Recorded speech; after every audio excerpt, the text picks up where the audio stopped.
Na ukaribisha msikilizaji katika sehemu ya 3 ya simulizi yetu nzuri, ikiwa ni msimu wa pili wa The Darkness of an Angel, upande wa giza wa malaika. Tukiwa siku za mwisho katika mwendelezo wa simulizi za Gavin Luka, ikiwa ndio la 3 na la mwisho. Kwenye sehemu ya pili tulikuwa tumeishia pale ambapo katika gari ya rais wa Jamhuri ya Afrika ya Kati, mlinzi wake alikuwa amemgeuka na kumwekea bastola, lakini baadaye akamwambia dereva kwamba uambie msafara kwamba rais anahitaji kupunga upepo kidogo, hivyo watulie kumsubiria. Baadaye akamenyanya mawasiliano, lakini rais akamwambia kwamba unajua kabisa kwamba ukifanya jambo la kipuuzi huwezi kutoka katika eneo likiwa hai. Akisema ndio nalitambua. Sasa kwa nini nafanya upuuzi wa namna hii? Hebu nipe hiyo silaha na nitafanya kama ilijatokea. Haina haja kwa sababu nimesafiri maili nyingi sana kwa ajili ya kuja hapa kuzungumza na wewe. Haweni askari wa usalama wa taifa hili. Unamaanisha nini kusema kwamba umesafiri maili nyingi kufika hapa? Nimekuja hapa kuzungumza na wewe kwa amani kabisa. Hivyo sitarajii kama utanilazimisha mimi kuwa mtu wako hata mmoja. Na imani kwamba wewe ni mtu mwenye busara nyingi sana, hivyo kabla ya kufanya kosa lolote lile, basi unatakiwa uhakikishe kama unanisikiliza kwanza ndipo ufanye maamuzi. Rais alitaka kuuliza swali jingine, lakini alisita. Alisita kwa sababu bwana yule alionekanika kuivua ile sura ambayo ilikuwa usoni mwake, sura ya mwanaume ambaye yeye alimtambua kama mlinzi wake, na hapo ndipo akametambua kwamba hakuwa yeye bali alikuwa ni mtu mwingine ambaye alikuwa ameitumia hiyo nafasi. Who are you? Akauliza kwa hofu mheshimiwa kwamba wewe ni nani? Una sura yangu tayari na imani na hilo. Watu wengi wameharibia jina la familia yangu kwenye taifa lako. Unataka kuniambia kwamba haujawahi kuiona hii sura mahali popote? Lilikuwa ni swali gumu ila rahisi kulijua. Alipomtizama kwa umakini ndipo akamegundua kwamba kweli alikuwa akimjua bwana huyo. Sura yake haikuwa ngeni hata siku moja, ilikuwa ni sura ambayo alikuwa akijua vizuri. Kilichoendelea msikilizaji, twende pamoja katika sehemu hii hapa ya 3 ya msimu wa pili, The Darkness of an Angel. Mtunzi Fabian Babuya, director wenu kutoka Simulizi Mix, na ambaye nakusimulia kwa utulivu upate kujua nini kilijili katika mwendelezo wa simulizi. Othmani Chunga alitamka hilo jina kwa hofu na kwa hasira kali sana. Alikuwa ni mtaasisi mwenyewe. Yes, upo sahihi, ni mimi mwenyewe. Washenzi wakubwa ninyi, mliona kama taifa langu ni taifa dhaifu la kufanya upumbavu wenu, lakini sio kweli. Sio kweli kwa sababu umejileta mwenyewe, na huu unaenda kuwa ni mwisho wako na dunia nzima inaenda kujua hilo. Kabla ya kurupuka unatakiwa amua kukuwa au bado upo hai. Lazima kuna kitu unataka kutoka kwangu, na ndio maana umejifanya kuja hapa kistaarabu. Sio kweli. Hakuna jambo la maana ambalo naweza kulihitaji kutoka kwako, kwa mtu dhaifu kama wewe. Ila leo nimekuja hapa, nataka unisikilize kwa umakini mkubwa sana, kwa sababu naenda kukuambia hapa mambo yaliyobeba hatima ya taifa lako. Unajua na nani mpaka uje kunipangia lipi na lipi la kusikiliza mwanadamu ambaye unajua kabisa kwamba siwezi kukupa nafasi ya kutoka hapa ukiwa salama? Kama ukilazimisha kufanya hayo, basi mimi nitakuua na nitaondoka hapa nikiwa mzima wa afya kabisa. Uende umewahi kusikiliza simulizi zetu, ila haujawahi hata siku moja kukutana na sisi, na ni mara chache sana waga tunajitokeza kirahisi kama hivi kutoa msaada wa bure kabisa kwa watu ambao hawatuhusu kabisa. Unataka kumpatia nani msaada wewe? Wewe hapo ambao ni ukweli wale ambao waliotokea kuhusu muuaji wa rais wa taifa lako. Kwa sababu umeshajua kwamba tunaanza kuwatafuta popote mlipo, na ndo unaamua kuja kujiwai hapa ili mje kujihami kwa namna hii, si ndio? Niamini mimi ili aliweze kufanya kazi Othmani. Wawili hao walikuwa wanazungumza Kiingereza taratibu kabisa, huku wakiwa wanaanza kusikilizana japo kinguvu. Sisi hatuna haja ya kujiwai kwako, kwa sababu hata kama tungeamua kufanya hilo tukio, bado kwa wewe hakuna kitu ambacho ungeweza kufanya. Tumewahi kuwa rais na viongozi wa taifa imara kama Tanzania, na kujiuzuru kabisa itakuwa ni taifa kama hili kweli ambalo ni maskini namna hii? What do you want? Unataka nini akimaanisha? Nataka utambue kwamba sisi hatukusika kabisa na mmoja wa rais wako. Na unategemea kwamba nitakuamini kwa hilo? Hakuna haja ya kuniamini zaidi ya kutumia akili yako na kujiuliza swali la msingi sana. Kwa nini tumwe rais wenu? Kuna jambo gani ambalo lilikuwa la msingi la kumua yeye? Kama umeisoma historia yetu vizuri, ni kwamba sisi hata siku moja hatujawahi kuwa watu ambao hawana hatia au hawajatukosea. Hivyo hakukuwa na sababu ya kumua, ikiwa na maana kwamba sisi hatujahusika kabisa kwenye hilo. Au tunajua kwamba aliwakatalia kuhamia kwenye taifa hili na ndipo mkafanya maamuzi. Awe ni mtu ambaye ni msomi mkubwa sana na akili zako timamu. Wewe ulikuwa ni makamu wake. Unahisi inawezekana familia kubwa kama hii kutaka kuhamia kwenye taifa lenu iwe ni siri kiasi kwamba makamu wa rais usijue kuhusu hilo? Unajaribu kusema nini? Asina maana mbaya, ila unahisi sisi tunaweza kuja kuishi kwenye taifa kama hili kweli? Umewahi kusikia pote pale kuhusu habari za sisi kuja kuishi kwenye taifa lenu? Hapana. Sasa ni jambo gani ambalo linakufanya wewe ukaingia kwenye mkumbo wa kuamini kwamba sisi ndio ambao tunahusika kumuua? kwa sababu huenda aliamua kuliweka ile jambo mwenyewe. Amini watu tunajua kabisa kwamba ni kweli kwamba si hatuhusiki, ila kuna watu ambao wamejaribu kutengeneza huu mchezo ili kuweza kutupata sisi hapa. Ni miaka mitatu ambayo tulisaini mkataba wa maridhiano ya amani na rais wa Tanzania Christian Gulam kuweza kusitisha mauaji na mapigano, na tukakubaliana kwamba hawatakiwi kabisa kuja kutusumbua tena. Tangu hapo hatukuwahi kuonekanika popote pale. Sasa unahisi inawezekanaje tuje tu kuomba kuishi huku wakati tulikuwa tunaishi kwa amani dunia ikiwa haijui hata tupo wapi? Kwa akili yako hilo linawezekana? Asio rais kuweza kukuamini namna hii. Kwa nini hata rais wenu aliwakana kwamba naye anawasingizia? Tuna imani kwamba wahusika wapo Kenya, na kupitia wewe hapa naweza kuwajua leo nikapata majibu na nikakutajia jina la mhusika. Kenya? Yes. Mimi nahusikaje kwenye kujua hayo ya Kenya kuhusika? Kwa sababu lazima kuna mtu ambaye kwa mara ya kwanza kabisa ndiye ambaye aliletea hizi taarifa kuhusu yale mambo ambayo yalikuwa yametokea. Unataka kuniambia kwamba mkurugenzi wa NISS ndiye ambaye anahusika? Othmani alisikia vizuri kabisa swala hilo na hakuonesha mshtuko. Ina maana kwamba ni yeye ambaye alikuwa amekuja hapa kuwapatia taarifa kwamba sisi ni wahusika. Yes, nilikutana naye mwenyewe na kwa mara ya kwanza nilikuwa nimeshindwa kumwamini mpaka pale ambapo jambo lile lilithibitishwa na rais wako, ndipo nikawa na uhakika nalo. Othmani alitabasamu kwa sababu alikuwa ameshazipata taarifa za muhimu. Kujua jina la mhusika ilikuwa ni hatua ya mwanzo wa mwisho wa kuweza kukamilisha kazi yao. Basi hiyo ndiye ambaye yupo nyuma haya yote. Hilo haliwezekani. Kwa nini unawekea dhamana wanadamu namna hiyo? Kwa sababu hata kama yange alikuwa amewasingizia, basi rais wenu angewaunga mkono kwa sababu mlikuwa na makubaliano naye ya amani na angeweza kukanusha zile habari. Vipi kama naye anahusika kwenye hilo? Rais wa Tanzania ahusike kwenye kumua rais wa mwenzake? Anaweza akawa hajahusika moja kwa moja, ila akawa ni sehemu ya kukamilisha mipango yao. Hakuna sababu ya kufanikisha hilo. Sababu inaweza kuwepo, na ndio maana hata mkurugenzi wa NIS umeshangazwa naye. Sababu ipo, ipi hiyo? Ni ipi? Kutuangamiza sisi. Kwa nini? Kuna sababu mbili. Moja ni pesa nyingi ambazo tunazo, na pili ni kuhitaji kuua kabisa historia ya jina letu na kuhitaji kutengeneza jina lao kupitia sisi.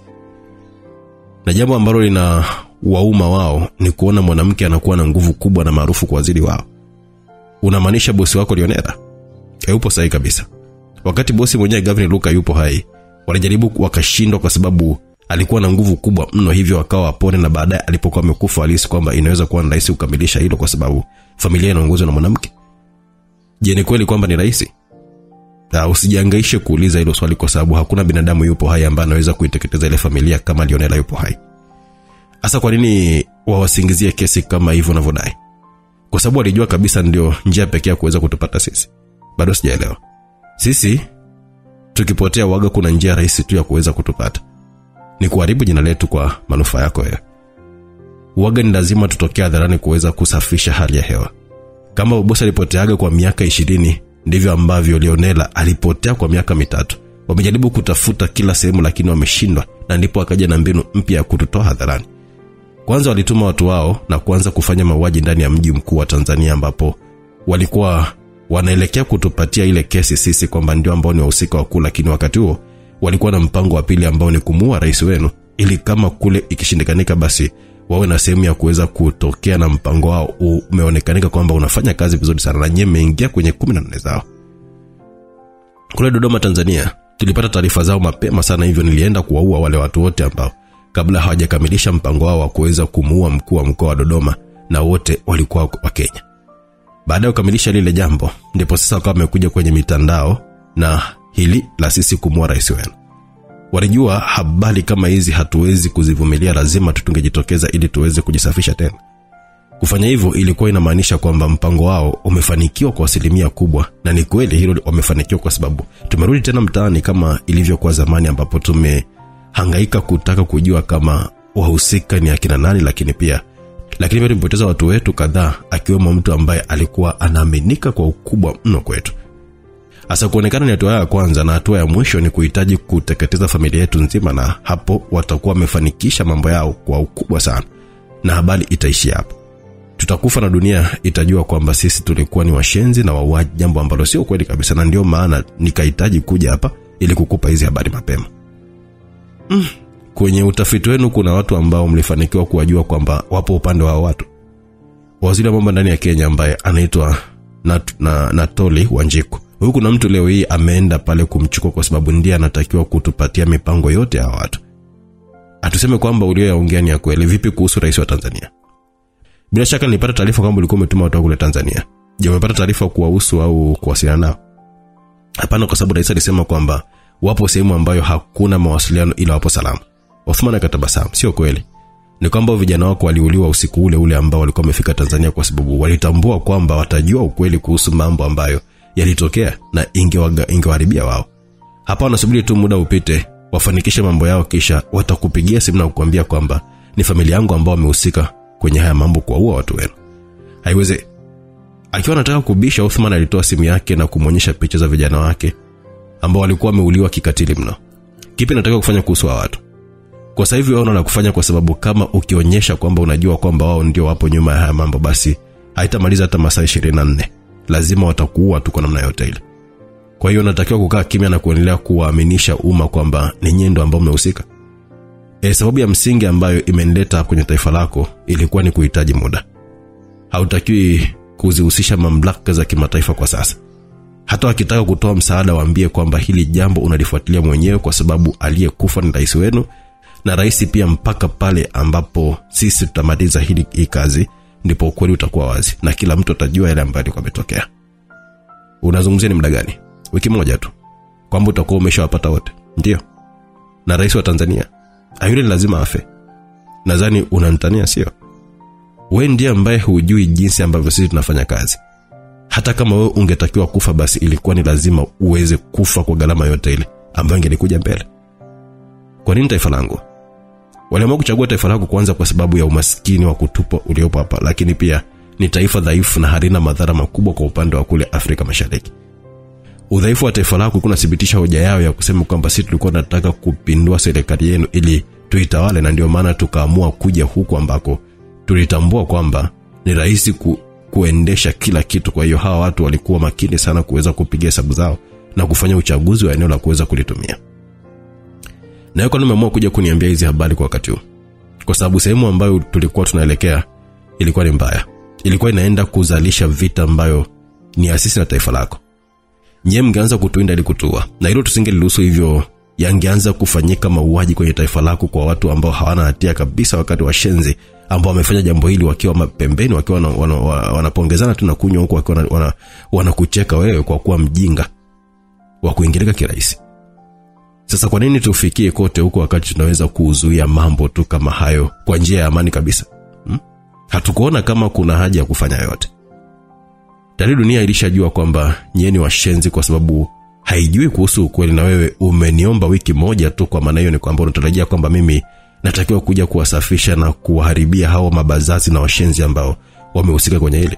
Wote tunajua kwamba hili sio rahisi hata kidogo. Hivyo ni kitu gani ambacho kitanishawishi mimi kuweza kufanya kazi kama hiyo? Hilo nalitambua. Kama nilivyokuambia kwamba kutokana na takwimu za dunia na shirika la fedha la kimataifa, nchi yako ni moja kati ya mataifa maskini sana ndani ya bara la Afrika, ukitoa hata huko duniani. Kuna miundombinu mibovu, huduma za jamii za hovyo, elimu mbovu, na hata aina ya maisha kwa watumishi ni mabaya sana. Kutokana na hilo, sisi kama familia tumejitolea kuwafadhili nyie pesa za Kimarekani bilioni 5 kuweza kufanikisha haya na kuweza kulibadilisha taifa lako. Hizi pesa hatutakulipa ili utusafishe, bali tunatoa kwa sababu watu wako wana uhitaji mkubwa na sisi wote ni wa Afrika. Hivyo bosi ameona ni wakati sahihi wa familia kutenda jambo kwa watu wako. Hauoni msaada mkubwa kutoka kwa familia binafsi? Inanishangaza kwa nini hamjaisaidia taifa lenu. Familia zaidi ya 500 zinaishi kwa sababu yetu, ila uaga hatutangazi. Tangu muasisi wa familia yawepo, Tanzania imenufaika kwa zaidi ya bilioni 20 za Kimarekani. Pesa zote hizo wamezipeleka wapi? Mbona kila siku wanalalamika pesa hakuna, na ndio maana wana miundombinu melala? Hayo ni moja kati ya sababu za msingi ambazo zilitufanya tusitishe msaada wa kifedha serikalini na kuanza kusaidia mtu mmoja mmoja, hususan kwa ngazi ya familia. Lakini pia bosi amefanya maamuzi kwa sasa hivi kwamba baada ya hili kuisha ataanza kujenga miji ya kisasa kwa ajili ya watu wa maskini. Atajenga miundombinu na kubadilisha maisha ya taifa zima kwa pesa yake ya mfukoni.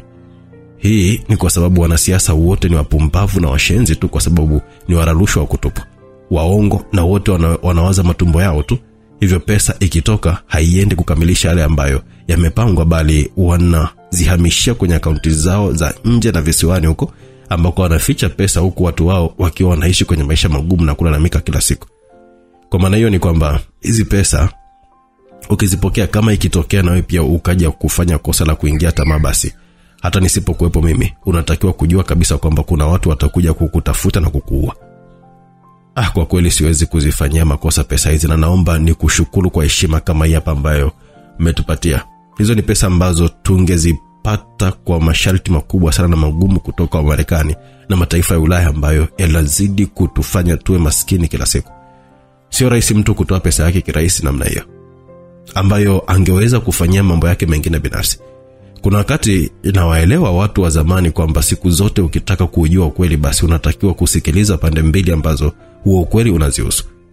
Watu wengi wanatumia neno vibana kuonyesha kwamba nyinyi ni kama watu ambao mmekosa ustaarabu, watu ambao hamfai kuwepo duniani, lakini kiukweli ni kwamba nyinyi ndio watu ambao mlipaswa mliongoze ili bara la Afrika, na imani kwamba lingelikuwa ni bara bora na lenye nguvu kubwa sana, na hata wazungu na Wamarekani wasingelikuja kutusumbua tena. Mheshimiwa, hautaki kuruhusu kichwa kuwa mzigo kwa shingo yako. Ni sawa na mwanamke ambaye hana kitu kichwani, basi sehemu zake za siri ndizo ambazo huaga zinaumia siku zote mpaka siku ambayo anajitambua. Sisi ni wabaya kwa wale wapuuzi ambao wanazipata habari za juu tu kwenye mitandao, ila ukienda mtaani wananchi wanatupenda, hususani wale ambao wanaojua ukweli na wale ambao wanautambua mchango wetu kwao. Na hivyo ndivyo ambavyo mwanadamu anapaswa kuishi. Usiishi kwa sababu tu watu wanakutaka uishi hivi. Ishi vile ambavyo inastahili kuishi, na sio kulifurahisha kundi fulani hivi kwa maslahi yao. Moja kati ya siku bora kwenye maisha yangu ni nimepata maarifa mapya kukutana na moja kati ya watu ambao mmeandikwa kwenye historia ya bara hili, kwa sababu wewe ndiye ambaye ulikuwa ni mkono wa kulia wa Gavin Luka. Na kwa heshima hii naomba dunia nzima ije ijue kuhusu msaada ambao umetupatia. Kuhusu dunia kujua hilo ni juu yako wewe. Sisi waga hatutendi wema na kusubiri fadhila, kwa sababu wanadamu hawanaga shukrani. Leo utamfanyia wema mkubwa sana, lakini ni huyo ambaye kesho atakukana kabisa kwamba hakujui na wala haukuwahi kabisa kumsaidia hata siku moja. Hivyo ni maamuzi yako kuweza kufanya hilo au kutokufanya, na sisi hatutakusumbua tena. Watu kama mnafaa kuwa viongozi, kwa nini usingelikuwa rais wa Tanzania hasa baada ya mambo kuisha? Bwana rais, sio kila mtu alizaliwa kuwa kiongozi hapa duniani. Kuna watu wanakuwa bora na wanaifanya dunia kukaa kwenye mstari wake wakiwa wako nje ya siasa. Kwenye familia zetu hakuna mtu hata mmoja ambaye atakuja kuwa mwanasiasa au kuingia kwenye siasa hata kwa bahati mbaya, kwa sababu ni miko ambayo tumeiweka. Siasa ni ulevi mbaya sana. Siasa inawabadilisha watu kutoka kwenye utu na kuwa vitu. Nasema vitu kwa sababu vitu vinanunulika. Sasa kama mtu anaweza kununuliwa, anatofauti gani na kitu? Hakuna. Ndio maana kama nisingeweza kuingia huko. Muda unazidi kwenda, nipe account namba yako ni kuingizie pesa, kisha kuna maelekezo ambayo unatakiwa kunipa, kwa sababu sina muda mrefu kukaa kwenye taifa lako. Unatuma pesa muda huu? Rais alibaki kana babaika. Watu wawili walikuwa wameanza kwa ugomvi, ila baadaye mazungumzo yao yaligeuka na kuwa kama watu ambao walikuwa wanafahamiana na kuwa pamoja kwa muda mrefu. Alitoa simu yake anatemeka na kuweka account ya taifa lake. Mwanaume alihamisha pesa ambayo alikuwa ameahidi kutoka kwenye simu yake mpaka rais akameza mate. Kilikuwa ni kiasi kikubwa cha pesa kutoka kwenye akaunti binafsi ya mtu. Alikuwa ni jambo jepesi kabisa na alilitambua hilo. Unatakiwa kujua nini? Walipo wa watu. Unamaanisha watu wa Kenya?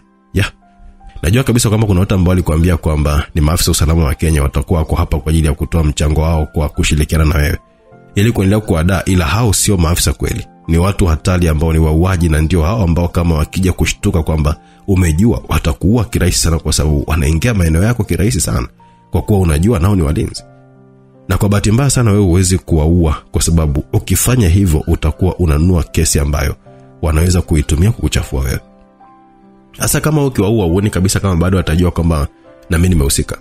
Ndio maana hatakiwi mtu yote kujua kama mimi nilikuwepo hapa kuna na wewe. Hili itakuwa ni gumu, hata ukiwa unatoka watakuona. Watajua kama ni mlinzi wa rais katoka, na itatakiwa tutoke wote mpaka ndani ya ile hoteli pale. Nilijua mahesabu hayo, na ndio maana nikataka tusimame ile eneo. Kwa hiyo nitaenda kule na kuwaua wote, lakini naelewa kwamba sehemu ile ina kamera, hivyo sura yangu itaonekana. na watakapokuwa wameangalia watajua kwamba ni mimi, hivyo utakuwa uko nje kabisa ya mchezo na hakuna mtu ambaye atatambua juu ya uhusika wako kwenye hili. Mnaonekana kama watu wenye mahesabu makali sana kwenye kila hatua ambayo mnakuwa mnaipiga. Umefanikiwaje kupata sura ya mlinzi wangu na yeye yuko wapi? Kwenye kichumba kimoja cha ile hoteli ndimo nimemfungia. Nilifanya tafiti na kupajua kwake, hivyo nilimfuatilia akiwa anatoka, nikafanikiwa kumteka na kutafuta daktari ambaye alinifanyia plastic surgery. Nikapata sura yake haraka sana. Haya mambo yamewezekanaje haraka hivi? Pesa wage naongea mahali popote pale na inaweza kufanya lolote lile. Kwa hiyo mpango wako ni upi? Tunaenda wote mle ndani na namfungulia mlinzi wako na daktari ambaye amefanya hii kazi. Baada ya hapo wewe utaondoka nao na kuwaelekeza msifanye ujinga wote ule. Kisha nami nitaondoka zangu, hivyo hakuna mtu hata mmoja ambaye atajua kwamba nini kimetokea. Nina imani baada ya leo tutaonana tena Othman. Sina hakika kuhusu hilo. Naona kama maisha yangu yanafika tamati muda mrefu. Lakini hata kama ikitokea sipo, bosi atakuwa na taarifa za ushiriki wako kwenye hili. Hivyo naamini mimi kwamba atakukumbuka siku zote, na siku ukihitaji msaada basi atakusaidia. Muda umeenda, tutoke sasa. Uwe na maisha marefu Othman Chunga, mtu pekee ambaye ulibahatika kuwa karibu na binadamu maarufu zaidi duniani kwa miaka karibia 30 sasa. Othman alitabasamu na kuivaa ile sura ambayo alikuwa nayo ya mlinzi wa rais, kisha wakatoka wote, jambo ambalo lilifanya walinzi wote kutoka, lakini dereva yeye alikuwa ameelewa, hivyo alikuwa mpole tu.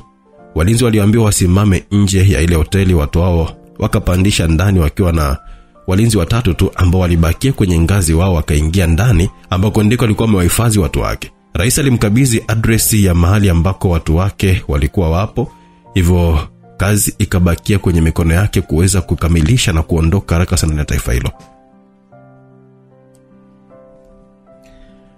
Enimata Street, Bangui. Hatua 100 kutoka eneo ambalo lilionekanika kuwa na uwanja ambao bila shaka watoto walikuwa na utumia kwenye mchezo wa mpira, kulikuwa na nyumba ambazo zilifuatana. Nyumba zilikuwa zimeungana, ila moja tu pekee ndio ambayo ilikuwa eneo lake lenyewe. Ilionekanika kuwa nyumba ya zamani kidogo kutokana na jinsi ambavyo muonekano wake ulikuwa upo. Hiyo ndio sehemu ambayo Othman alikuwa ameelekezwa na rais kwamba walikuwepo watu hao. Alikuwa ameketi kwa mbali kidogo akiwa anatazamana na ile nyumba ambayo alikuwa ameelekezwa. Wanaume hao ambao walikuwa kwa eneo hilo walikuwa hapo kwa kumwakilisha mkurugenzi wa shirika la kijasusi la Kenya, ambaye alijifanya kama vile anatoa msaada wa kiusalama, lakini kiuhalisia ni kwamba alikuwa amewajaza watu wake hatari ambao walikuwa ni wauaji. Hakutaka kuwa na haraka kwanza, na ndio maana alikuwa mpole kuhakikisha kwamba anaingia hapo baada ya kuwa na uhakika wa jambo ambalo alikuwa anaenda kulifanya wakati ule. Akiwa bado amekaa ile sehemu ambayo ilikuwa ni ngumu kuweza kumuona kwenye moja kati ya mitaa ambayo ilikuwa imechangamka kwa biashara, alimuona mwanaume mmoja akiwa anatoka kwenye ile nyumba, ila hakuona mtu hata mmoja. Ndipo kama amefungua geti kuwapisha watu. Walitoka wanawake 6 kutoka kwenye ile njia ambao muda mfupi baadaye kuna gari ilitokea na kuwabeba kwa pamoja. Alitambua kwamba ni lazima wale walikuwa ni malaya ambao walikuwa wanajiuza, na mabwana hao walikuwa wanawatumia wanawake hao kurahisisha usiku wao kwenda sawa. Lakini pia jambo lile lilimfanya yeye kuweza kutambua kwamba watu ambao alikuwa anaenda kukutana nao walikuwa ni 6 tu. Alitaka kutoka pale, akasikia watu wakiwa wanapita lile eneo kama wanabishana hivi. Walikuwa wanaongea Kifaransa, hivyo ikamlazimu kutulia kwanza, japo aliona ni muda sahihi kuweza kuvamia, kwani wenyeji wake walikuwa hapo kwenye starehe, ikiwa ni maana ya kwamba wasingelikuwa wamejiandaa vyema kama angewavamia kwenye katizo. Alihakikisha kwamba wale watu wake wamepita, ndipo akanyanyuka pale na kwenda kwenye ile nyumba rasmi kudili na watu wake. Ni kwamba alikuwa makini sana kwa hatua ambazo alikuwa anazipiga. Alisogea mpaka pembezoni kabisa mwa ile nyumba. Alikuwa anaenda na timing kwa sababu alitambua kuwa eneo kama lile haliwezi kukosa kamera. Alitakiwa kuwahi. Watu wale walikuwa wametoka kwenye furaha ya kufanya mapenzi na warembo, na walikuwa ni wakati wa kwenda kulala, hivyo wasingelikuwa wamejiandaa na shambulio ambalo alijipanga kwenda nalo. Alitembea kwa spidi kali akiwa ameshika tambara moja mkononi. Alikanyaga kwenye ukuta na kujigeuza kama anadumbukia kwenye maji. Alitua ndani nyuma ya gari moja ambalo lilikuwa la kifahari kwa namna yake. Alisimama kwa kuchungulia, ndipo akamekutana ana kwa ana na mtu ambaye naye alikuwa anaangalia upande ule ambao yeye alikuwepo. Alirudi haraka nyuma, lakini tayari mhusika alikuwa akihisi kwamba eneo lile lilikuwa na mtu mwingine ukitoa yeye. Bwana yule ilikuwa ni ghafla, ila alihisi kwamba ameona kitu ambacho hakikuwa cha kawaida, hivyo aliamua kusogea kule akiwa amevaa vesti pekee na suruali ya jeshi, na mguuni alikuwa amevaa buti aina ya American boot. Hatua zake zilikuwa nzito, alionekanika kuwa ni mtu mzito na sio mwepesi. Alipokaribia ile eneo alikuwa makini mno, ila hakuona kama hali hiyo ipo sawa, hivyo alitoa kisu kimoja na kikubwa kiasi kutoka kiunoni. Alitembea hatua moja mbele tena akirudi nyuma. Alisi ameona kivuli kiwa kinapita hatua mbili mbele, na ndio maana akarudi nyuma kwanza ili kama kuna hatari aweze kujipanga haraka. Hatua zake zilikuwa sahihi kwa sababu ni kweli kwamba kile kivuli kilipita. Othmani Chunga alizunguka upande wa pili kwenye ile gari na kupita chini. Alibukia karibu kabisa na alipokuwepo bwana yule, akashtuka wakati ambao alikuwa anakutana na miguu kwenye tumbo. Hakuwa amemalizika bado, hivyo alihisi maumivu makali sana. Alisimama wima akiwa anamwangalia mtu mbele yake. Alikuwa amejifunga kitambaa cheusi usoni. Who are you? Akaonyesha kwamba ni nani. Usisumbue hata kuongea Kiingereza wala kutaka kutumia Kifaransa. Wewe ni Mtanzania sio? Yep. Umejua kama sisi tupo hapa na unataka nini? Hakumjibu kwa maneno, bali alikuwa ametoa kitambaa usoni. Ndipo alimshtua sana yule bwana. Othmani Chunga alishtuka kwa sababu alionekanika kabisa kwamba hakuwa ametarajia kuweza kumuona bwana huyo hilo eneo tena wakati kama huo. Ndio jina langu. Nimekutafuta kwa miaka mingi sana baada ya kusikia sifa zako nyingi sana. Wanadai kwamba wewe ni miongoni mwa wanadamu ambao hawapigiki na hawafi, na ndio maana mpaka leo upo hai. Ya, huenda ni kweli, lakini bahati yako nimezeeka sasa hivi, hivyo unaweza ukajaribu bahati yako ukaingia kwenye kumbukumbu za historia kuweza kuniua mimi bila kuhitaji msaada wa wenzako ambao wapo ndani. Unahisi naweza kuwaita waje kunisaidia? Hapana, watajua kama upo kwenye hili taifa wakati ambao nitakuwa nawaonyesha maiti yako. Basi mimi binafsi nitakufanya uwe wa mwisho kufa ili uweze kuona na kujifunza kwamba ni kwa nini tuna historia ya kutisha namna hii. Bwana huyo alicheka kwa dharau sana, huku akiwa amezinyanyua hatua zake ndefu ambazo zilikuwa na za haraka lakini zenye umakini mkubwa sana, huku akiwa akizungusha kile kisu kutoka kwenye mkono wake. Hatua zake na mambo ambayo alikuwa akiyafanya ilikuwa ni ishara ya kwamba hakuwa mtu wa kawaida. Alikuwa ni muuaji, na Othmani alikuwa analitambua hilo. Alichana msamba hewani wakati ambao mguu wake wa kulia ulikuwa umegeuzwa kwa nguvu. Alitoa kwenye mikono ya Othmani ambaye aliyumba kidogo kwa sababu ya uzito wa miguu ile. Kisu kilikuwa kinakuja shingoni kwake, akikaishia kwenye kitambaa ambacho kilikuwa kipo kichwani. Zile dread zake zikajiachia kabisa na kufunika uso wake. Mwanaume yule hakusimama kwa sababu kazi ilikuwa bado. Alitembea kama mshale, alikuwa anarusha ngumi na kisu kwa nguvu kubwa mno. Othmani akiwa anarudi nyuma taratibu. Bwana yule betuka na miguu yote, kisu kikawa kiko sambamba. Othmani alipokea buti la kifua na akakunja ndita. Lilitakiwa kumsafirisha mbali, lakini haikuwa hivyo kabisa. Alijigeuza hewani, akatua ardhini, ambapo napo alidunda huko akiwa analifungua lile tambara lake ambalo ndani ulikuwa umehifadhiwa upanga mkubwa ambao alinunua ndani ya jiji la Bangui, kwa sababu hakuwa anaruhusiwa kusafiri na upanga wake ambao alikuwa anautumia kwenye mauaji na walinzi wa familia yake. Ule upanga uligeuzwa kwa nguvu mpaka mifupa ikawa inaitikia. Ilikuwa ni zamu sasa ya mwanaume yule kuweza kushambuliwa. Alikuwa anapangua upanga ule kwa kutumia kisu chake. Alifanikiwa kukwepa mara kadhaa, ila alishtukia mkono wake ukiwa unavuja damu. Alisonya, lakini hasira hazikuwa na maana kwa wakati ule. Alitishwa usoni, akarudisha kichwa chake nyuma, akasau miguu yake. Alikutana na mguu kwenye goti, akahema kwa nguvu, ila akayumbia mbele kwa sababu alikosa balance kabisa. Alizamisha upanga kwenye mbavu yake, kisha ukatolewa wakati ambao alipigwa na kiganja kwenye paji la uso. Hakujua na hakuona ilikuwa ni ghafla kwa namna ule upanga ulivyokuwa umezungushwa, ila alishtukia tu kwamba sehemu moja ya mguu wake haiwezi kusimama. Ndipo akatizama na kugundua kwamba ule upanga ulizungushwa kwa nguvu kubwa sana na kuachiwa, ambapo ulikata kabisa mguu na kutenganisha na mwili wake. Alitaka kulia, ila alikumbuka kwamba yeye ni mwanaume wa kazi. Alibaki akiwa anatukana, akiwa na majuto mengi sana kwenye nafsi yake, mpaka akajisahau kwamba alikuwa vitani. Hivyo akawa anatumia muda wake kujuta badala ya kuwaza anatakiwa kufanya nini. Alipokuja kushtuka, aliona mtu akiwa anakuja karibu yake. Alipigwa na double kick kifuani. alienda kudondokea ukutani kwa nguvu akiwa hana uwezo hata wa kunyanyuka tena, maana hata mguu mmoja hakuwa nao. Kile kishindo ambacho aliondoka nacho kwenye ule ukuta ndicho ambacho kiliwashtua wenzake ndani kiasi kwamba walitoka na kwamba walikuwa wameambiwa kuna bomu la nyuklia lingedondoka mahali hapo. Walitoka wakiwa na haraka na wenge la hatari. Aliyekuwa mbele kuna kitu ambacho alikiona wakati akiwa anatoka mlangoni. "Inama!" alitamka kwa sauti ya nguvu baada ya kuona kwamba kuna kitu kinang'aa. Ile sauti haikuendana na ambacho yeye alikuwa amekiona, hivyo walisikika wawili wakiwa wanalalamika. Ni shilingi moja ambayo ilikuwa imerushwa kwa nguvu kubwa sana ikapita na masikio ya wanaume wawili ambao walikuwa wapo kwenye mstari sawa, wakiwa wanatoka kuweza kushuhudia kwamba huko nje kulikuwa na nini. Wanaume wale walijishika kwenye masikio na kugundua kwamba ilikuwa ni damu zilikuwa zimetapakaa, na hata walipokuwa wamegeuka nyuma ile shilingi haikuonekanika kwa sababu ilipenya mpaka ndani ya ile nyumba. Jambo la kwanza ambalo kwa mliona pale ilikuwa ni mwenzao ambaye alikuwa akitweta akiwa karibu na ukuta. Ilitisha kumwangalia kwa sababu mguu wake ulikuwa uko umbali kadhaa na alipokuwepo yeye. Hilo ndilo ambalo likawafanya wote kugeuka. Walimwona mtu kama inama kwa kukaa mbele ya gari. Hakuonekanika kuwa na haraka wala hata pressure kubwa kwa sababu alikuwa ana sigara ambayo alikuwa akivuta taratibu. Tangu akiwa kijana Othman alikuwa ni mpenzi wa sigara, na hata mara ya kwanza kabisa yeye kuonekanika hadharani kule Kariakoo ambako alienda kumuoa waziri wa mambo ya ndani wa Tanzania wa wakati ule Bwana Sylvester Mboneka, alikuwa akivuta sigara. Ilikuwa ikimkumbushia zama za nyuma za maisha yake kwa ujumla na yale ambayo aliyapitia.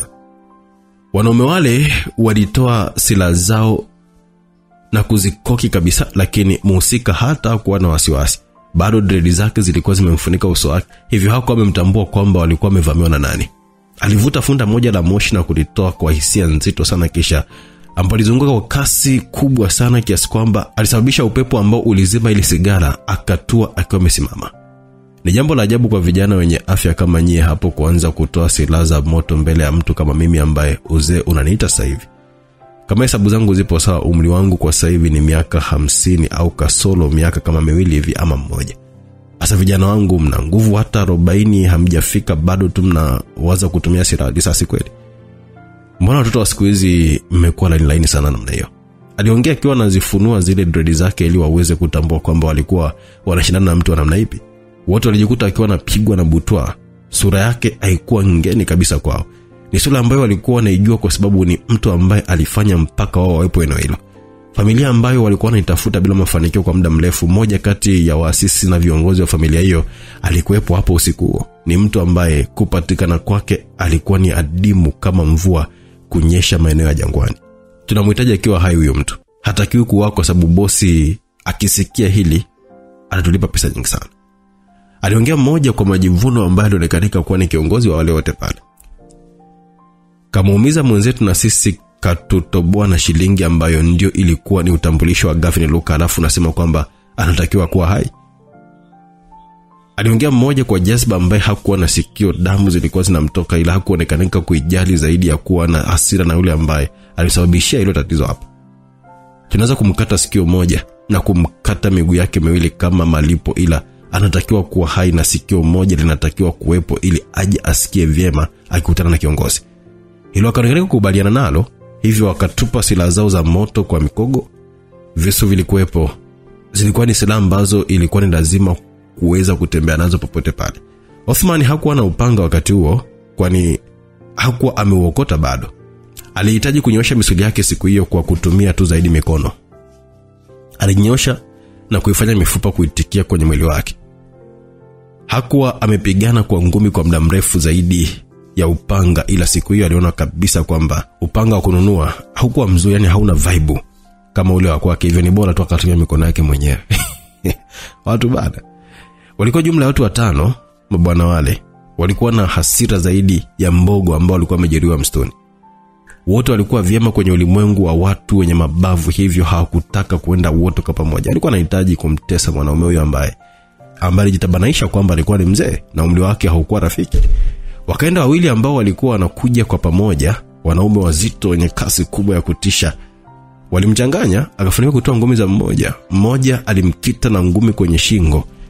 Wakati akawa anajivuta, alikutana na kisu ambacho kilitoboa kidogo kwenye tumbo lake. Walikuwa wanamjia kama majini vile. Othman alijikuta akiwa anapokea mabuti mengi na ngumi za kutosha mpaka akawa anavuja damu. Alibaki kama amesimama tu, wakiwa wanamwangalia kwa dharau sana. Alivikunja vidole vyake akiwa anaikaza mikono yake, kisha akatema damu ambayo ilikuwa imejaa mdomoni, maana alikuwa ameiva.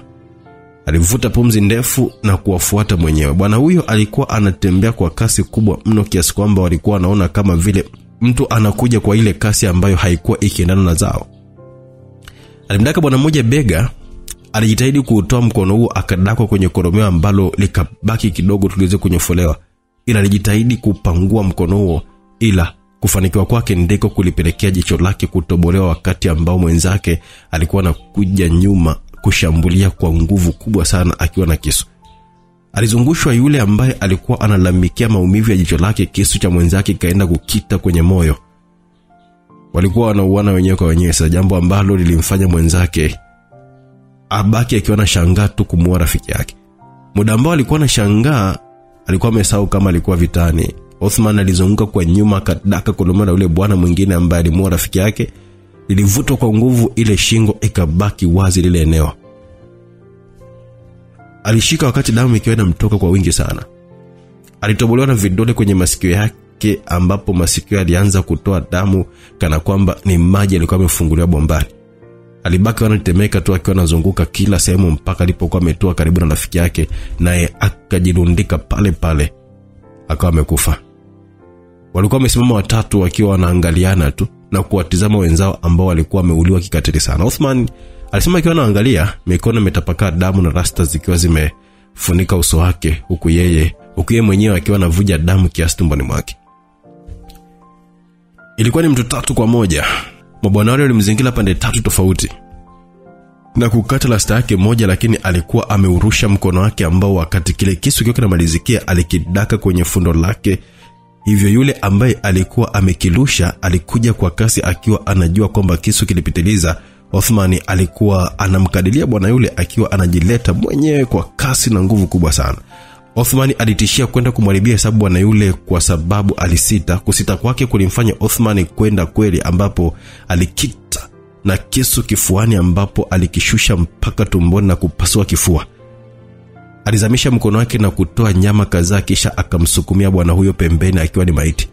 Wale wawili, mmoja alikunja mkono wake, lakini ulionekanika kuwa na sindano ndogo hivi ambayo ilikuwa ni ngumu sana kuweza kuonekana. Lengo lake lilikuwa anahitaji kumfikia bwana huyo tu.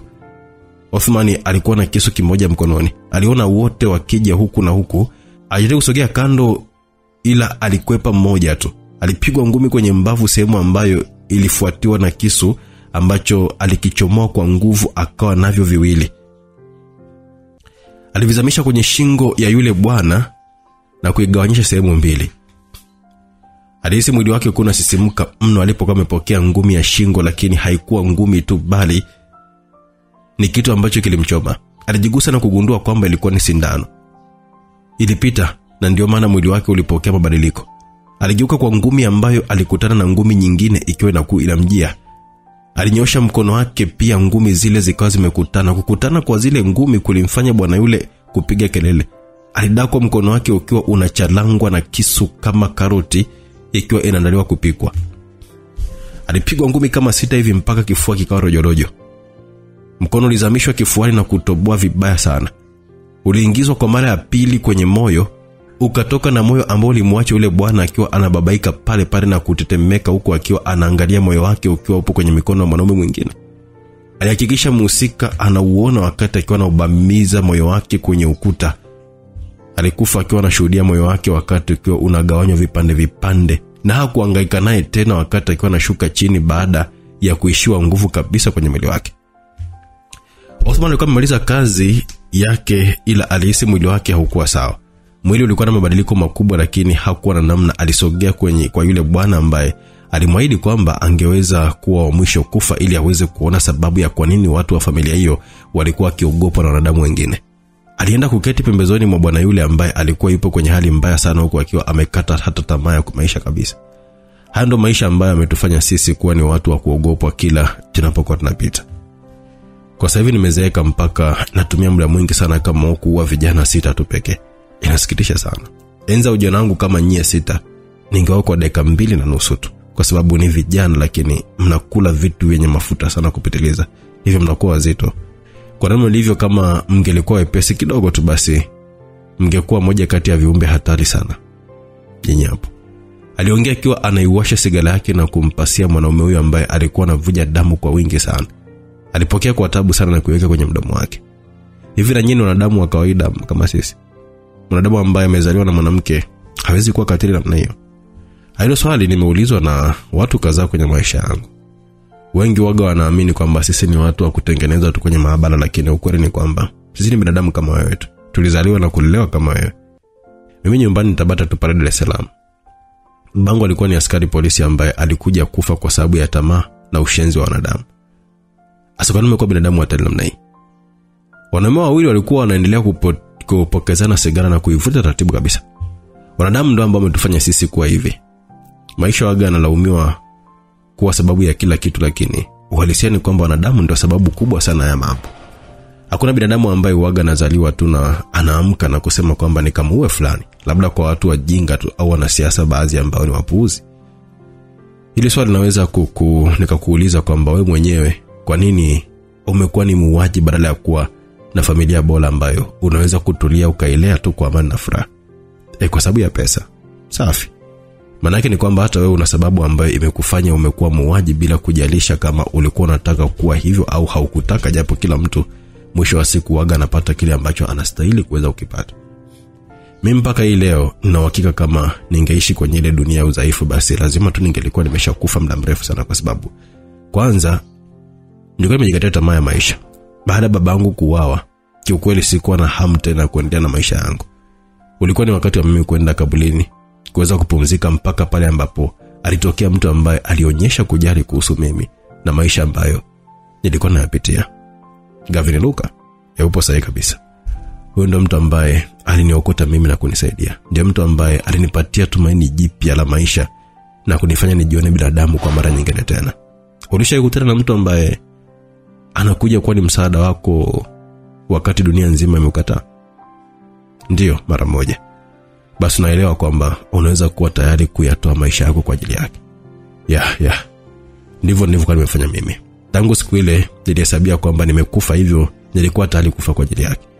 Alinipa nafasi ya kulipa kisasi au kunipatia pesa nyingi nikaanze maisha mapya sehemu yoyote ile duniani. Lakini mimi niliamua kubaki tu kwa karibu yake. Mwisho wa siku akaishia kunipa kila kitu kwenye maisha yangu. Alinipatia utajiri wa kutisha na pesa ambazo nina imani kwamba watoto wangu watakula na vizazi vyao vyote, ila bado hawatakuwa na uwezo wa kuzimaliza. Hivyo ndivyo maisha yalivyo. Hivyo nileta mpaka kwenye hii dunia ambayo imenikutanisha mimi na wewe leo hii. Historia maisha yako inanitisha, na ndio maana umekuwa mkatili namna hii. Ni kweli kama familia yenu ina pesa sana? Hilo ni swali kwani? Nitamani kusikia kutoka kwenu. Kuna mali ambazo hakuna binadamu anaweza kuzihesabu. Ndio maana tunaweza kufika popote pale. Hujaniuliza kuhusu ambaye ametutuma hapa, maana najua ndio sababu ya msingi wewe kuwepo hapa. Najua ile nimekuja kuwaua hapa ili apate ujumbe kwamba zamu ambayo inafuata ni yake. Nasikitika kwamba hautakuwa na uwezo wa kufanikisha hilo swali. Ni kweli sitalifanikisha mimi, ila litafanikiwa. Mpaka hapo bila shaka unaelewa kwamba umechomwa sindano yenye sumu. Nalielewa hilo kwa sababu mwili wangu ulikuwa umepokea mabadiliko makubwa sana. Hiyo sumu lazima itakuwa. Najua hilo. Nitakuwa na masaa kama 30 tu ya kuishi. Uogope kufa Othman? Alimpasia sigara mwanaume huyo ambayo ilikuwa inaelekea kuisha. Mimi nilikufa miaka mingi ambayo imepita. Kwa sasa hivi naenda kupumzisha tu mwili wangu. Asa ukifanya namba atafanya kazi. Unajua ni nani leo umeuliza tu kwa sababu unataka kusikia kutoka kwangu. Ni mtu wa kike yule, na akijua kwamba unakufa, inaweza kumpatia udhaifu mkubwa zaidi. Ani kwa sababu unamsikia tu. Kufa kwangu litakuwa tatizo kubwa sana, kwa sababu utakuwa ni mwanzo wa yeye kuwa na hasira kubwa sana, hivyo atakuwa mkatili kuliko unavyofikiria wewe.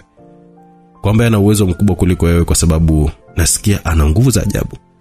Amesiwezi kumaliza hata sekunde 50 nikisimama naye.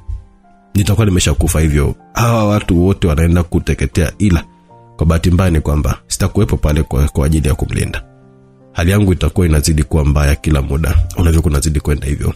Natakiwa kurudi Tanzania haraka sana nikafie kwenye mikono yake kijana wangu. Tunaweza kuja kukutana kwenye dunia ya pili. Alimwaga yule mwanaume ambaye alikuwa anaongea kama amelewa wakati huo, kwa sababu alikuwa amepoteza damu nyingi sana. Hata mwili wake ulikuwa unapoteza nguvu nyingi na muda wa kutangulia utakuwa umeshafika tayari. Nimekufa kwa furaha kwa sababu nimepigana na kuuawa na moja kati ya wanadamu mashuhuri sana kuwahi kuishi duniani.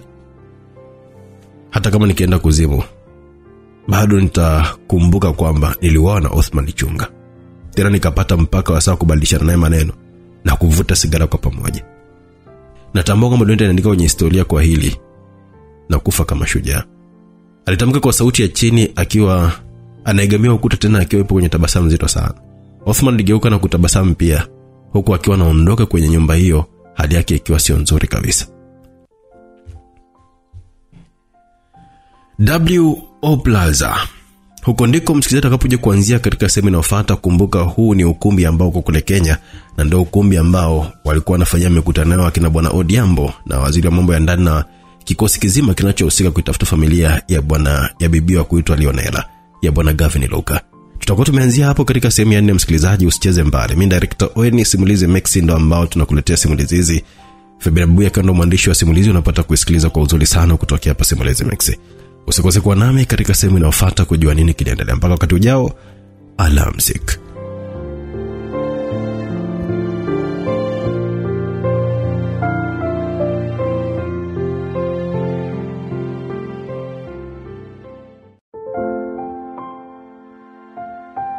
Na ukaribisha msikilizaji katika sehemu ya 4, tukiwa tunaendelea vizuri sana na simulizi yetu inayokwenda kwa jina The Darkness of an Angel, tuko msimu wa 2 sehemu ya 4. Tulipokuwa tumeishia katika sehemu iliyopita pale ambapo Othman Chunga alikuwa amekaa na muuaji kule Jamhuri ya Afrika ya Kati, wakiwa wanapeana habari 2-3, huku yule jamaa akiwa anafurahi sana kuongea na Othman Chunga katika saa zake kabisa za mwisho kufa. Mwishoni akawa amejua kabisa kwamba Othman Chunga anaenda kufa, na jamaa akasema kwamba mimi nakufa. Akasema ogope kufa Othman. Alimpasia sigara mwanamume huyo ambayo ilikuwa inaelekea kuisha. Mimi nilikufa miaka mingi ambayo imepita, kwa sasa hivi naenda kupumzisha tu mwili wangu. Asa ukifa nani ambaye atafanya kazi? Unajua ni nani? Leo umeuliza tu kwa sababu unataka kusikia kutoka kwangu. Ni mtoto wa kike yule. Na akijua kwamba umekufa inaweza kumpatia udhaifu mkubwa zaidi. Ni kwa sababu namsikia tu. Kufa ngoni itakuwa tatizo kubwa sana, kwa sababu utakuwa ni mwanzo wa yeye kuwa na hasira kubwa sana, hivyo atakuwa ni mkatili kuliko unavyofikiria wewe. Kwamba ana uwezo mkubwa kuliko wewe, kwa sababu nasikia ana nguvu za ajabu. Amesema kumaliza sekunde 50 nikisimama naye nitakuwa nimeshakufa, hivyo hawa watu wote wanaenda kuteketea, ila kwa bahati mbaya ni kwamba sitakuwepo pale kwa ajili ya kumlinda. Hali yangu itakuwa inazidi kuwa mbaya kila muda unavyozidi kwenda hivyo. Ndio rudi Tanzania haraka sana nikafie kwenye mikono ya yule kijana wangu. Tunaweza kuja kukutana kwenye hiyo dunia ya pili. Alimwaga yule mwanaume ambaye alikuwa anaongea kama vile amelewa wakati huo, kwa sababu alikuwa amepoteza damu nyingi sana. Hata mwili wake pia ulikuwa unapoteza nguvu nyingi na muda wa kutangulia ulikuwa umefika. Nimekufa kwa furaha sana kwa sababu nimepigana na kuuawa na moja kati ya wanadamu mashuhuri sana kuwahi kuishi duniani. Hata kama nikienda kuzimu, bado nitakumbuka kwamba niliuawa na Othman Chunga, tena nikapata mpaka wa saa kubadilishana naye maneno na kuvuta sigara kwa pamoja. Natambua kwamba dunia itaniandika kwenye historia kwa hili na kufa kama shujaa. Alitamka kwa sauti ya chini akiwa anaegamia ukuta, tena akiwa mwenye tabasamu zito. Othman aligeuka na kutabasamu naye pia, huku akiwa anaondoka kwenye nyumba hiyo, hali yake ikiwa sio nzuri kabisa. Kilichoendelea msikilizaji, tulisema tutaanzia ndani ya WO Plaza kule ndani ya nchi ya Kenya. Director Wayne ndo niko nyuma maiki. Kwenye karamu alikuwepo mtaalamu wa kuitwa Fabian Babuya. Kwa pamoja kutokea Simulizi Mix tunakuwa na kuletea kazi bomba sana ya The Darkness of an Angel, tukiwa tupo sehemu ya 4 kwenye msimu wa 2. Mambo yalienda hivi msikilizaji. Kwenye jengo kubwa ambalo lilikuwa na ofisi kubwa na za bei ghali ambalo linapatikana na Nairobi, Kenya, kulikuwa na kikao kizito. Kikao ambacho hakikutegemewa kuwepo wakati huo, lakini kutokana na yale ambayo yalikuwa yanaendelea, ilo lazima wahusika kuhakikisha kwamba kinakuwepo. Kikao kilikuwa kinafanyika saa 10 ya alfajiri, kwa sababu ni wakati mfupi ambao ulipita. Kuna mambo ambayo hayakuwa sawa yaliweza kutokea. Kikao kilikuwa kinaongozwa na mtaasisi wa mambo mwenyewe ambaye alikuwa ni mkurugenzi wa NIS.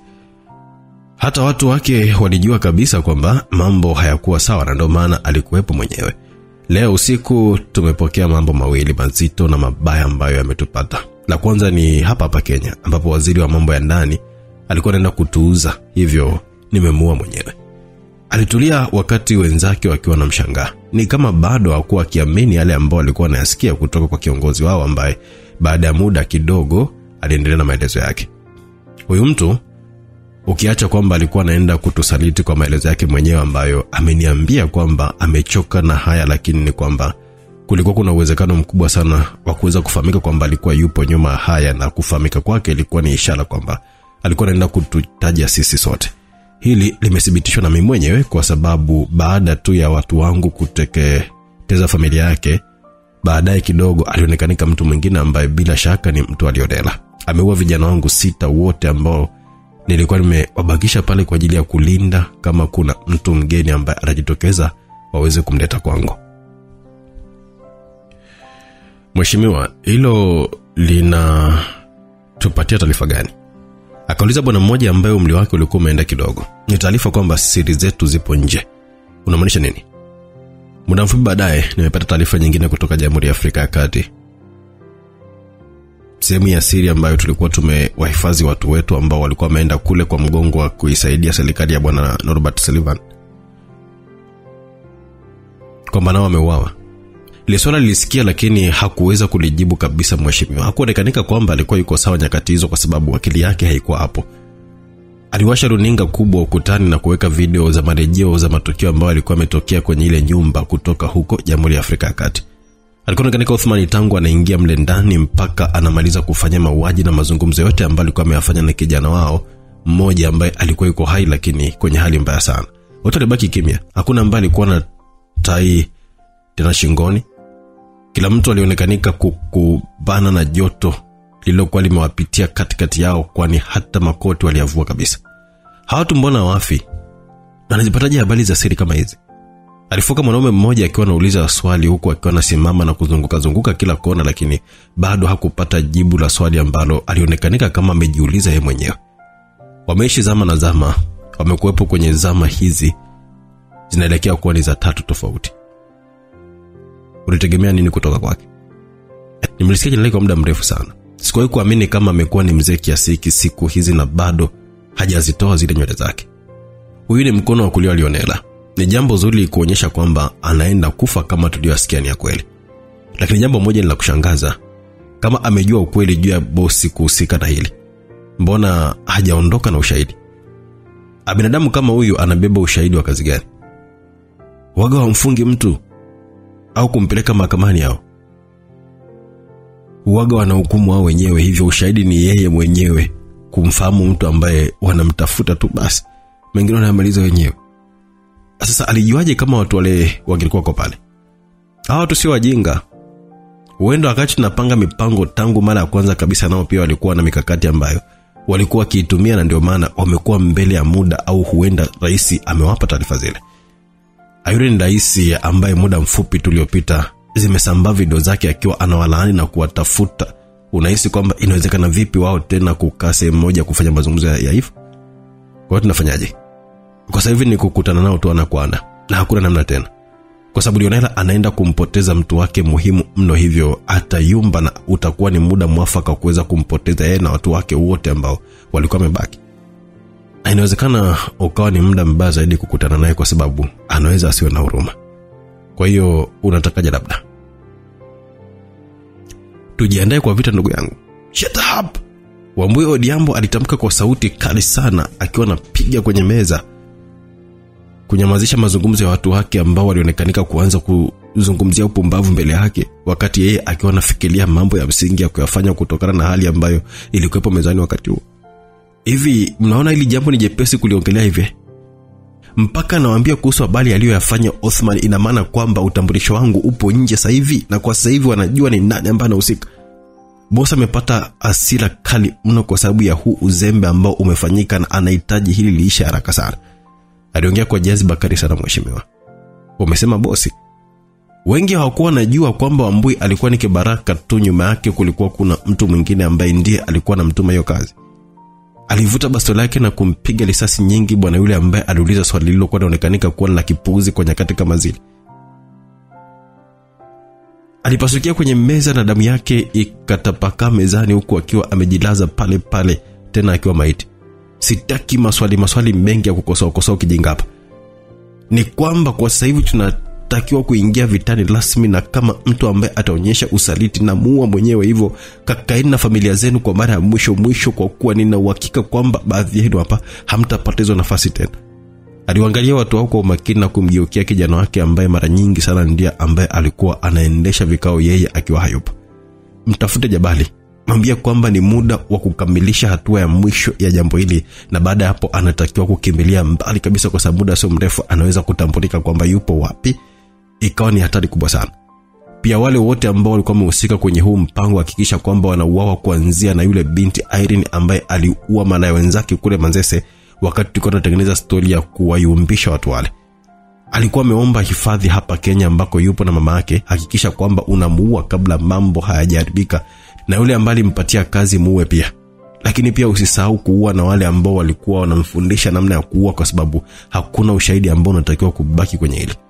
Yes boss, let's go to war. Akamwambia kwamba tuingie vitani sasa.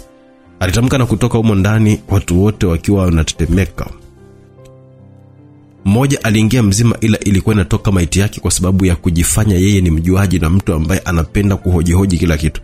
Duniani sehemu ambayo wanaishi watu ambao wana mabavu pamoja na wale ambao ni wajinga ambao wapo tayari kuwatumikia wenye mabavu. Huo ulimwengu huaga hauhitaji watu wengi ambao ni wajuaji, kwa sababu ukiwa mjuaji basi inakula kwako.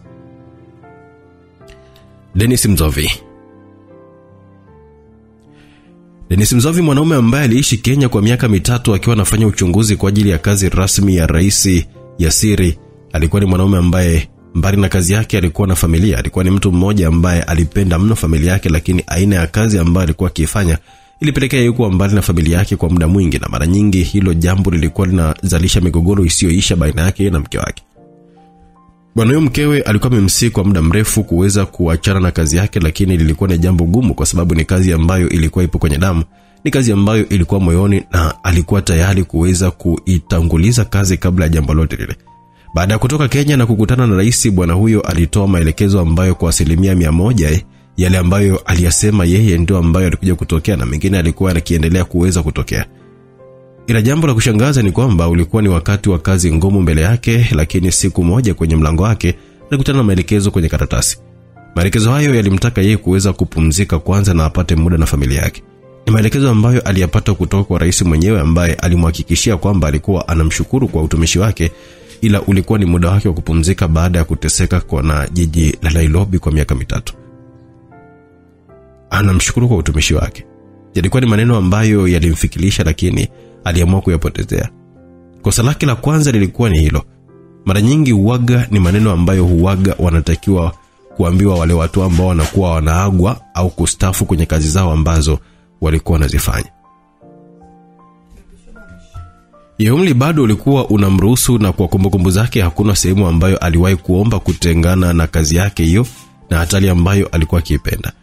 Kupotezea kwake jambo hilo hakukuwa sahihi, kwa sababu kulikuwa na madhara kwa wakati uliokuwa unafuata, kwa sababu isingelikuwa kawaida tu kwenye nyakati za hatari kama zile yeye kuweza kupewa ruhusa kwenda kufurahia na familia wakati watu wapo vitani.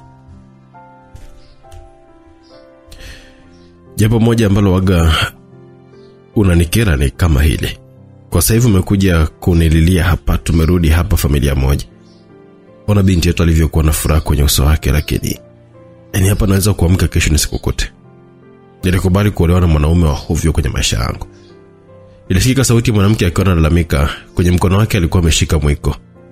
Bila shaka alikuwa anapika muda huo. Kwenye sofa alikuwa ameketi mwanaume shababi akiwa anamwangalia binti yake mdogo ambaye alikuwa anapambana na mambo yake ya midoli.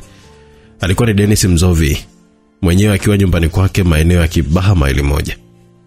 Huyo mwanamke uwaga hauishi na lawama kila siku. Unatakiwa kushukuru Mungu nimerudi salama. Mimi nimerudi hapa kwa ajili ya binti yangu, na ndio maana nilikuomba msamaha uweze kurudi nyumbani. Huna lolote lile kwa sababu tu ulikuwa uko mpweke na ulikuwa umenikumbuka. Ila unafanya kazi hatari, mnastani kabisa kama watu ambao unawafanyia kazi hizi wanajali kuhusu maisha yako na familia yako. Haya mambo tunaweza kuyaongelea wakati mwingine tafadhali. Hapana, hakuna muda mwingine kwa sababu hatujui dakika ijayo kitatokea nini. Kama uko unampenda mtoto wako, Hebu waza kama siku moja ukiondoka na usiporudi, atakuwepo kwenye hali gani? Au unataka mwanao akue bila baba? Mkaonekanika kama alikuwa anaongea mno, lakini alikuwa anaongea ukweli. Mwanamke yule hakuna hata sehemu moja ambayo anadanganya. Maisha ambayo alikuwa anayaishi mheshimiwa yalikuwa ni hatari kupita kiasi, na siku moja yangekuja kumletea madhara bila yeye mwenyewe kujua. Yeye binafsi ni kama alikuwa mbuzi apigiwae gitaa, kwa sababu maneno yaliyokuwa yanaingilia upande mmoja na alikuwa anaenda kutokea upande mwingine. Alinyanyuka akiwa na vesti yake na traki mwilini, alianza kumchombeza mkewe akimbeba mpaka jikoni wakiwa wanacheka. Wawili hao walianza kubadilishana mate taratibu. Juisi ile ya maji ilikuwa ni tamu, lakini mtu akiweka kwenye kikombe haiwezi kabisa kuinywa hata kidogo, hata ukiwa bastola moyoni. Walikuwa wanazimba tenzi nzuri kwa sauti za mahaba. Kila mmoja alikuwa anaonyesha ufundi na uwezo wake kwenye hilo eneo, huku akiwa wanazikumbuka zile nyakati za zamani ambazo walikuwa wanaanza rasmi mahusiano yao. Walisahau kama walikuwa hapo kwenye upishi. Mwanaume alimtoa mkewe nguo ya chini na kuanza kuzitawanya sehemu zake za siri kwa mikono yake, akiwa anaenda taratibu kabisa mpaka pale alipokuwa amehisi mkewe amelainika zaidi ya ule mlenda, akiwa analalamika kwamba anautaka mhogo. Kuna sehemu kwenye mwili wake zilikuwa zinawasha, hivyo alikuwa anataka kuhakikisha kwamba anapata ukunaji wa haja. Bwana Dennis hakufanya ajizi. Mke alikuwa ni wake, sasa kwa nini amnyime mhogo ambao ulikuwa ni haki yake mkewe? Alimpatia taratibu, hali ambayo ilipelekea kelele za miguno ya raha. Miguno iliongezeka kila mkunaji alipokuwa anaongeza kasi yake ya kuweza kukuna ile sehemu tamu kuliko zote duniani. Mke alihema na kuzipiga kelele wakati ambao alikuwa anaziona nyota nzuri angani, akiwa kwenye kilele cha kibo. Raha ilitawala kwenye uso wake huku akiwa analia. Na ndio maana alikuwa anamgombeza mmewe asiwe anaondoka, kwa sababu alikuwa anazikosa raha kama hizo kwa muda mrefu. Raha zilienda mpaka pale mumewe alipokuwa ameamua kukatisha ghafla, jambo ambalo lilikuwa limemkera mwanamke huyo. Alijaribu kuushika muogo ule na kurudisha mara pake. Alikuwa anahisi umetoka kwa bahati mbaya, lakini alitambua kwamba muogo ule ulikuwa umelegea. Alisonya kwa asili akiwa anainua uso wake na kumwangalia mumewe. Mwanamume alionekana kutokuwa sawa kabisa. Alionekana kuwa na wasiwasi ndipo mkewe alipolazimika kumuuliza, "Ni shida mume wangu? Mtoe mtoto sebuleni. Nenda naye chumbani na usifungue mlango mpaka nitakapokuwa nimekuja mwenyewe." "Kuna jambo gani linaendelea?" "Fanya nilivyokuambia. Na hisi tumevamiwa hapa." "Na nani?" "Shut up woman." Alifuka kwa nguvu akiwa anajitoa kwenye mwili wa mkewe, ambaye alitoka mbio bila hata kukumbuka nguo yake. Alimbeba mtoto wake na kukimbia chumbani. Alisogea kwenye dirisha na kuangalia nje kwa mbali. Aligundua kwamba kulikuwa kuna vivuli ambavyo vilikuwa vinakatiza kila sehemu. Ndipo alipofungua kabati la vyombo na kufungua drawer moja ambayo ilikuwa na vyombo juu. Aligeuza upande ambao ulikuwa na bastola mbili. Alitoka hapo akiwa ananyata na kwenda kutokea kwenye mlango wa nyuma wa nyumba yake. Alikuwa makini kuhakikisha familia yake inakuwa salama. Aliona kuna wanaume wawili wakiwa wanausogelea mlango wa mbele. Akaamua kufyatua risasi kuelekea pale ambapo walikuwepo wao. Ziliwapata, ila hakuwa la kufanya kwa sababu yeye mwenyewe alikutana na kitu cha baridi shingoni. "Tulia hivyo hivyo. Mnataka nini kwangu?" Aliongea kwa kumpigia bwana huyo mahesabu makali, na hata swali lake aliuliza kama kuzuga tu, kwa sababu alikuwa na hesabu zingine tofauti kabisa. "Shh." Alisikia yule bwana, lakini ile ilikuwa na nafasi kubwa kwake kuweza kukamilisha mpango wake ambao aligeuka na kiwiko kikakutana na bastola ambayo ilidondokea pembeni. Alizungusha mguu, kisigino ukatua kwa yule bwana na kuyatoa meno yake mawili. Akamlukia kwa nguvu kwa goti na akatua shingoni. Alizungusha mguu wake akaivunja kabisa hiyo shingo ya yule bwana, na ndipo akagundua kwamba nyuma kulikuwa na mtu mwingine. Aligeuka kwa nguvu akiwa anaanza kumkimbilia bwana huyo, ila ghafla alisikia mlio wa risasi. Risasi ilitoka kwenye goti na kumfanya apige goti kwa maumivu makali sana. Alikuwa anataka kunyanyuka tena, maana tatizo zake kama zitupa baada ya kuwekewa bastola, hivyo alikuwa anatumia mwili wake tu pekee. Aliongezwa risasi mbili kwenye upande wa pili, akawa hana mahali pa kwenda. Wanaume wawili walimshika vizuri akiwa anavuja damu, na ndipo akaona lango la gate lake liko linafunguliwa, kulikuwa na wanaume wanne wenye suti. Asalale. Alimuona rais wa Tanzania akiwa na wale watu. Ni kama hakutaka kuamini jambo lile. Ile ndio ilikuwa ni ukweli sasa. Nyuma yake rais alikuwa na walinzi wengine wanne ambao wote kwa pamoja walikuwa wanahakikisha kiongozi huyo anakuwa salama eneo hilo.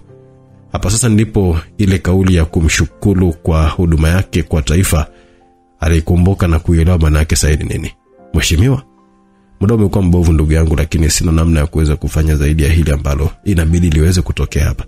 Kwa nini nafanya yote haya? Unaelewa kabisa nafanya kwa sababu gani Dennis? Hata ulikuwa unajua kabisa kwamba siri zako hakuna mahali ambako ningeweza mimi kuzipeleka hata iweje. Hilo unasema wewe, ila sina uhakika kama ni kweli. Nimefanya kila kitu kwa ajili yako. Nimeuza mpaka baadhi ya siri za shirika kwa sababu yako wewe. Leo unataka mimi nife kwenye mikono yako? Taarifa ambazo nimeona siku ya jana kuhusu Othman kuwepo kule Jamhuri ya Afrika ya Kati imenitisha sana. Ni kwamba tayari amefanikiwa kumfahamu Wambui kwamba ni mhusika, na hapo tunaweza kusema kwamba hata Lionela pia ana hizo habari pia. Mimi na wote tunajua kabisa kwamba litakuwa ni swala la muda tu kuanza kuwatafuta watu ambao wana taarifa na siri zangu nyingi, na mtu mwenyewe ni wewe hapa. Mpaka sasa hivi Wambui simpati kwenye simu na sijui yuko wapi, hivyo natakiwa kujilinda kwa namna yote ile ambayo naiweza, ili watu hawa wasije kabisa wakajua kama na mimi nimehusika kwenye hili jambo. Uliwakana hadharani, bado nahisi ukiniua mimi ndio itakuwa ni sababu ya wewe kupona na kuishi tena. Hakuna mambo ambayo hawatakiwi kabisa kuyajua, hivyo siwezi kuruhusu uwepo wako uwe tatizo kwangu. Nilikuwa mwaminifu kwako, ila sikutegemea kama nitakuja kulipwa namna hii. Tangu siku ya kwanza unajiunga kufanya kazi kwenye shirika, ulijua kabisa kwamba kuna nyakati kama hizi zinaweza kuja, na kuona kabisa unaenda kuishia kama George. Niamini mimi, huyu mwanamke nitamuua tena kwa mkono wangu. Nimewasikia wengi wakiwa jinadi kwa namna hiyo, lakini tunajua jinsi ambavyo haya uaga yanaishia mambo. Natumaini huenda itakuwa ni tofauti kwako. Kwa sasa hivi na mambo mengi sana ya kuweza kuyafanya Dennis, hivyo natumai ile jambo tulifanya haraka sana na nikuue bila maumivu, maana kama kukupa tu msaada kwa kuwa mwaminifu kwangu. Unaenda kuiona familia yangu. Kwa nini nifanye hivyo? Mimi sio mkatili kiasi hicho ndugu yangu. Basi ni maisha tu ndio inatakiwa niendelee kuishi, kwa sababu sipo tayari kufa kwa sasa. Naomba ape nafasi ya kuishi. Asiwezi kuua, labda kama mkeo ataanza kufuatilia haya mambo. Familia yako italipomfaa yako tena watapewa kipaumbele kikubwa sana Dennis. Unisamehe kwa kuja kukuua kama mbwa namna hii. Ulistahili kufa kwa heshima. Rais alitoa bastora la kumuua kijana wake mwenyewe kwa sababu hakutaka hayo mambo yake yaje kufika mbali, kwani aliona kwamba jambo hilo lingeenda kuwa na hatari hapo mbeleni, na ndio maana kwa mtu yeyote yule ambaye alionekanika kuwa ni hatari kwake alikuwa anamtoa mapema kabisa, akiwa na anahisi kwamba ndilo jambo ambalo lingeweza kumweka kwenye njia ambayo isingelikuwa na hatari kubwa sana kwa upande wake. Alitaka watu wake waweze kumlipa pesa yoyote mke wa Dennis kwa makubaliano kwamba hayo mambo yaliyotokea hapo yangeishia hapo hapo kama huruma kwake. Vinginevyo kama mwanamke huyo angethubutu kwenda kwa mtu yoyote na kuleta mjadala kama hiyo, basi wawili hao, yani yeye na mwanae, wasingefanikiwa kuliona jua la siku ambayo ilikuwa inafuata. Mke wa Dennis hakuwa na namna, aliamua kuzikusanya pesa na kuachia uwanja wa Tabe waweze kuonyeshana undava kama ilivyokuwa kawaida tangu mwanzo hayo mambo. Umeona bana? Basi bwana. Kill them all KTA mission. Hii ilikuwa ni misheni ya siri ambayo ilikuwa inahusisha kikosi cha makomando 8. Makomando hao walikuwa wanaongozwa na moja kati ya makomando 10 bora kuwahi kuzalishwa ndani ya taifa la Tanzania, Bwana Joseph Zagamba. Wanaume wa kazi ambao kambi yao ilikuwa Tegeta waliamua kujikusanya, ikiwa ni ombi la Kai Aiden, mkurugenzi wa TIGI, kwa Elizabeth Thorne ambaye alikuwa ni mkuu wa majeshi, kuomba msaada kwa kuweza kupambana na familia ambayo ilionekanika kuwa tishio kwenye taifa lao. Josefu alikutana na shemeji yake ambaye alikuwa ni rais wa Tanzania. Alimtaka bwana huyo kukaa kando na mambo hayo kwa sababu yaliyokuwa yanaendelea ilikuwa ni sehemu ya hatari huenda kuliko hata ambavyo yeye alikuwa anafikiria, lakini yeye mwenyewe hakuonekanika kuwa tayari kwa ajili ya jambo hilo kwa sababu ya umuhimu wa jambo hilo ulilokuwa kwenye kulikomboa taifa hilo. Yeye alienda kuombwa na Kai moja kwa moja. Ni kweli kwamba alimtisha, lakini haikuwa sababu ya msingi yeye kuweza kulifanya jambo hilo kwa sababu hakuona kama lilikuwa na shida kubwa kwake, lakini yeye alikubali kuifanya kazi hiyo kwa sababu ilikuwa ni muhimu kubwa sana. Mara mwisho alizinguana na shemeji yake, ila hakuona sababu ya kukaa kando. Yeye kama komando alikuwa tayari kufa, lakini afe akiwa anazipigania zile rangi 4 za bendera ya taifa lake na sio kukimbia vita huko akiwa anawatelekeza watu wake wakiwa wanateseka. Mwani mwake alikuwa na kinyongo kizito na Lionela.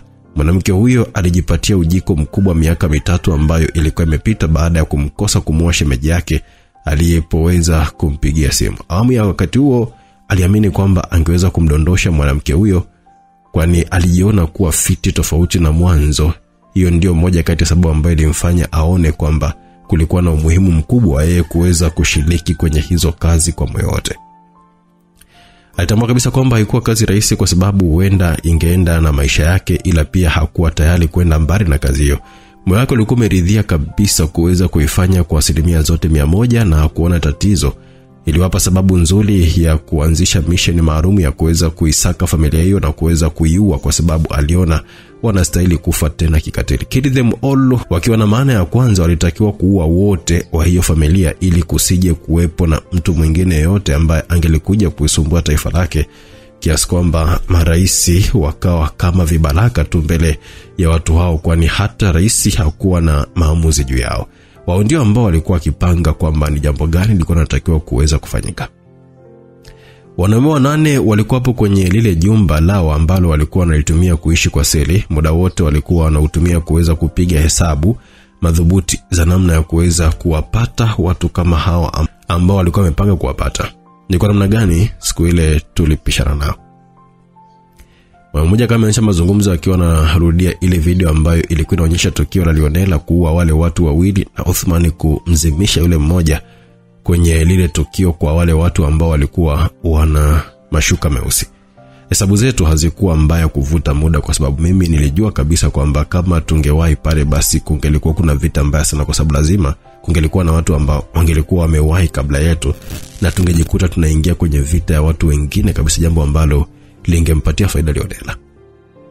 Huenda upo sahihi, lakini haiondoi uhalisia kwamba tulimkosa pale mahali.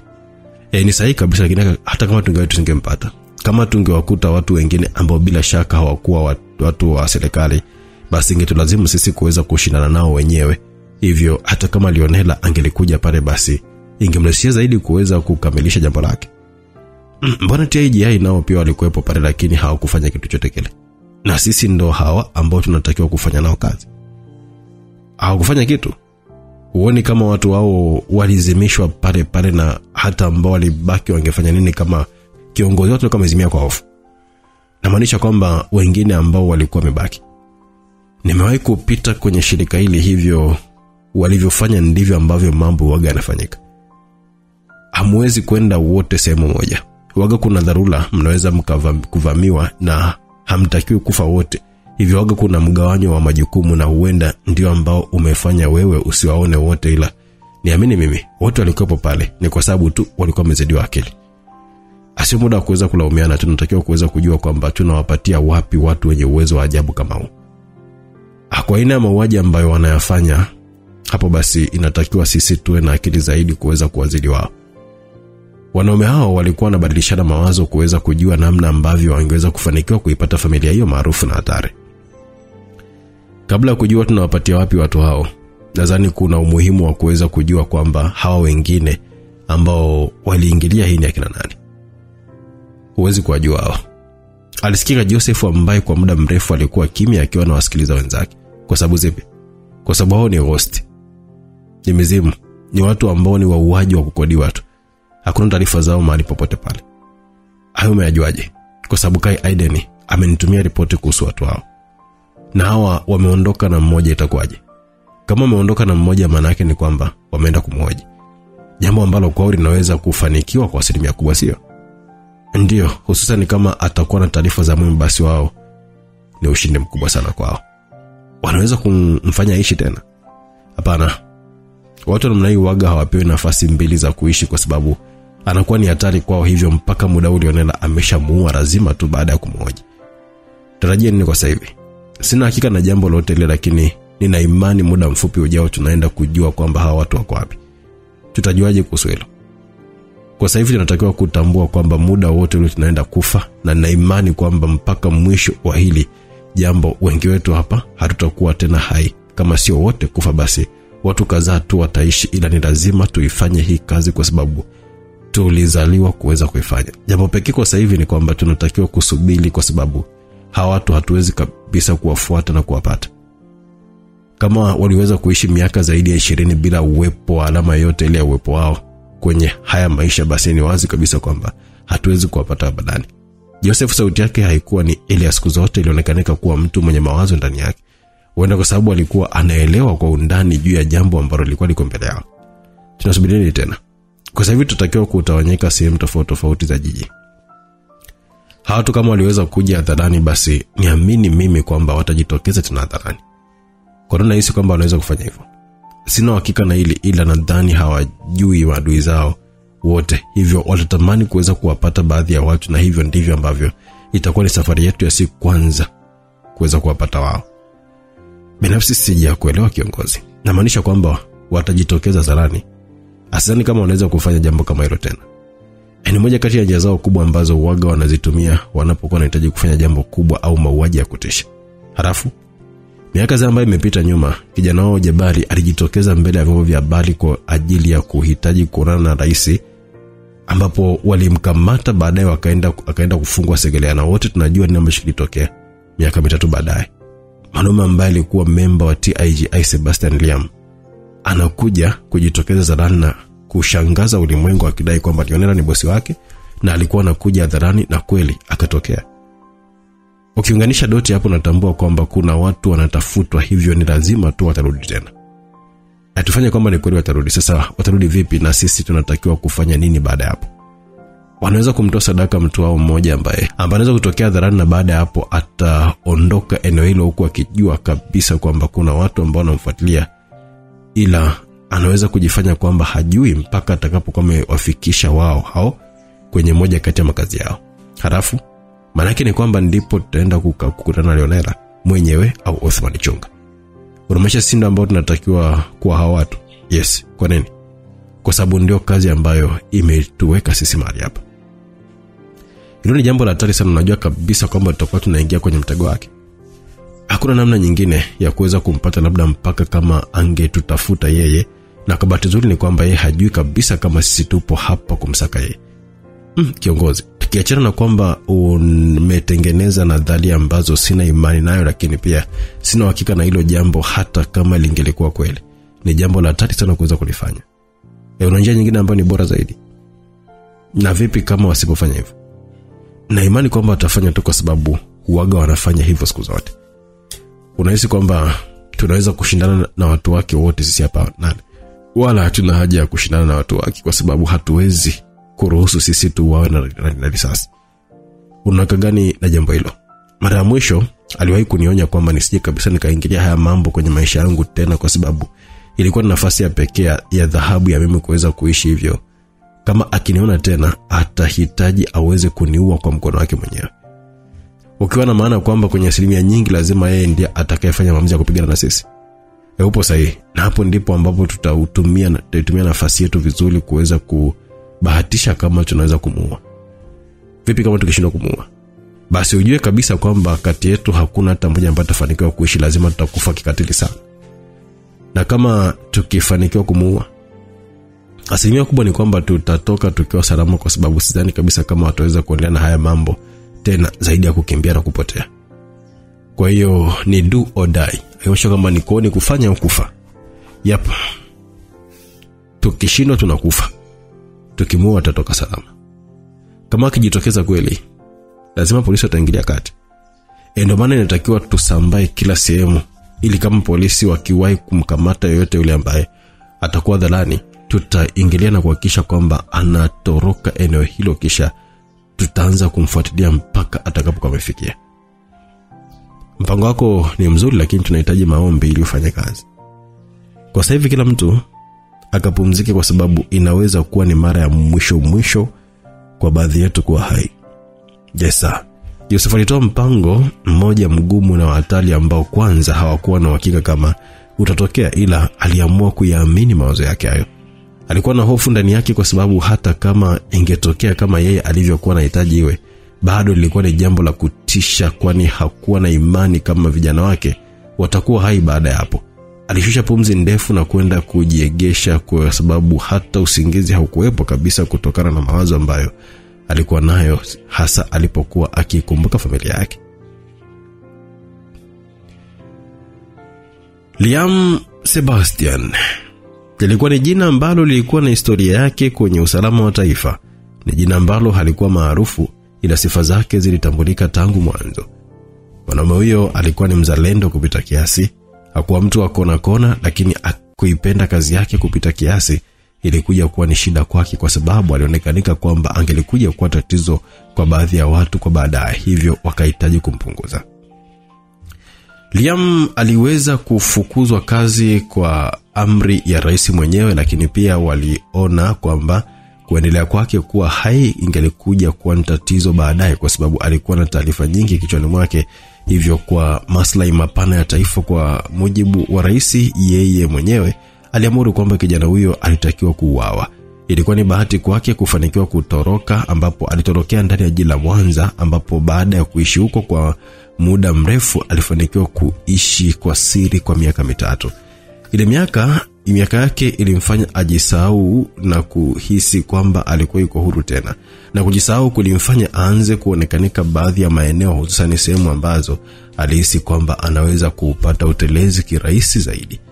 Maeneo hayo ndio ambayo alimfanya yeye kuweza kupatikana baada ya kuuzwa na malaya ambaye yeye alijua kwamba angeenda kumfaidi, ila mshike ambao ulitokea ulisababisha malaya yule kufa, naye akasaidiwa na mtu ambaye hakuwa akimfahamu kwenye maisha yake na hakuwahi kumuona kabla. Mtu huyo alimpeleka mpaka kwa Othmani, watu ambao walikuwa wakiwasikia tu na kuwaona tu kwenye runinga na magazeti, ila hakuwahi hata siku moja kukutana na mtu huyo. Ndiko ambako kulimfanya yeye kupewa chaguo jipya la maisha, ambapo aliambiwa kwamba ana nafasi ya kujiunga na watu hao na akapata kila kitu kwenye maisha yake, ikiwemo ulinzi au aende zake watu ambao walikuwa kimtafuta ili waendelee kumsakama.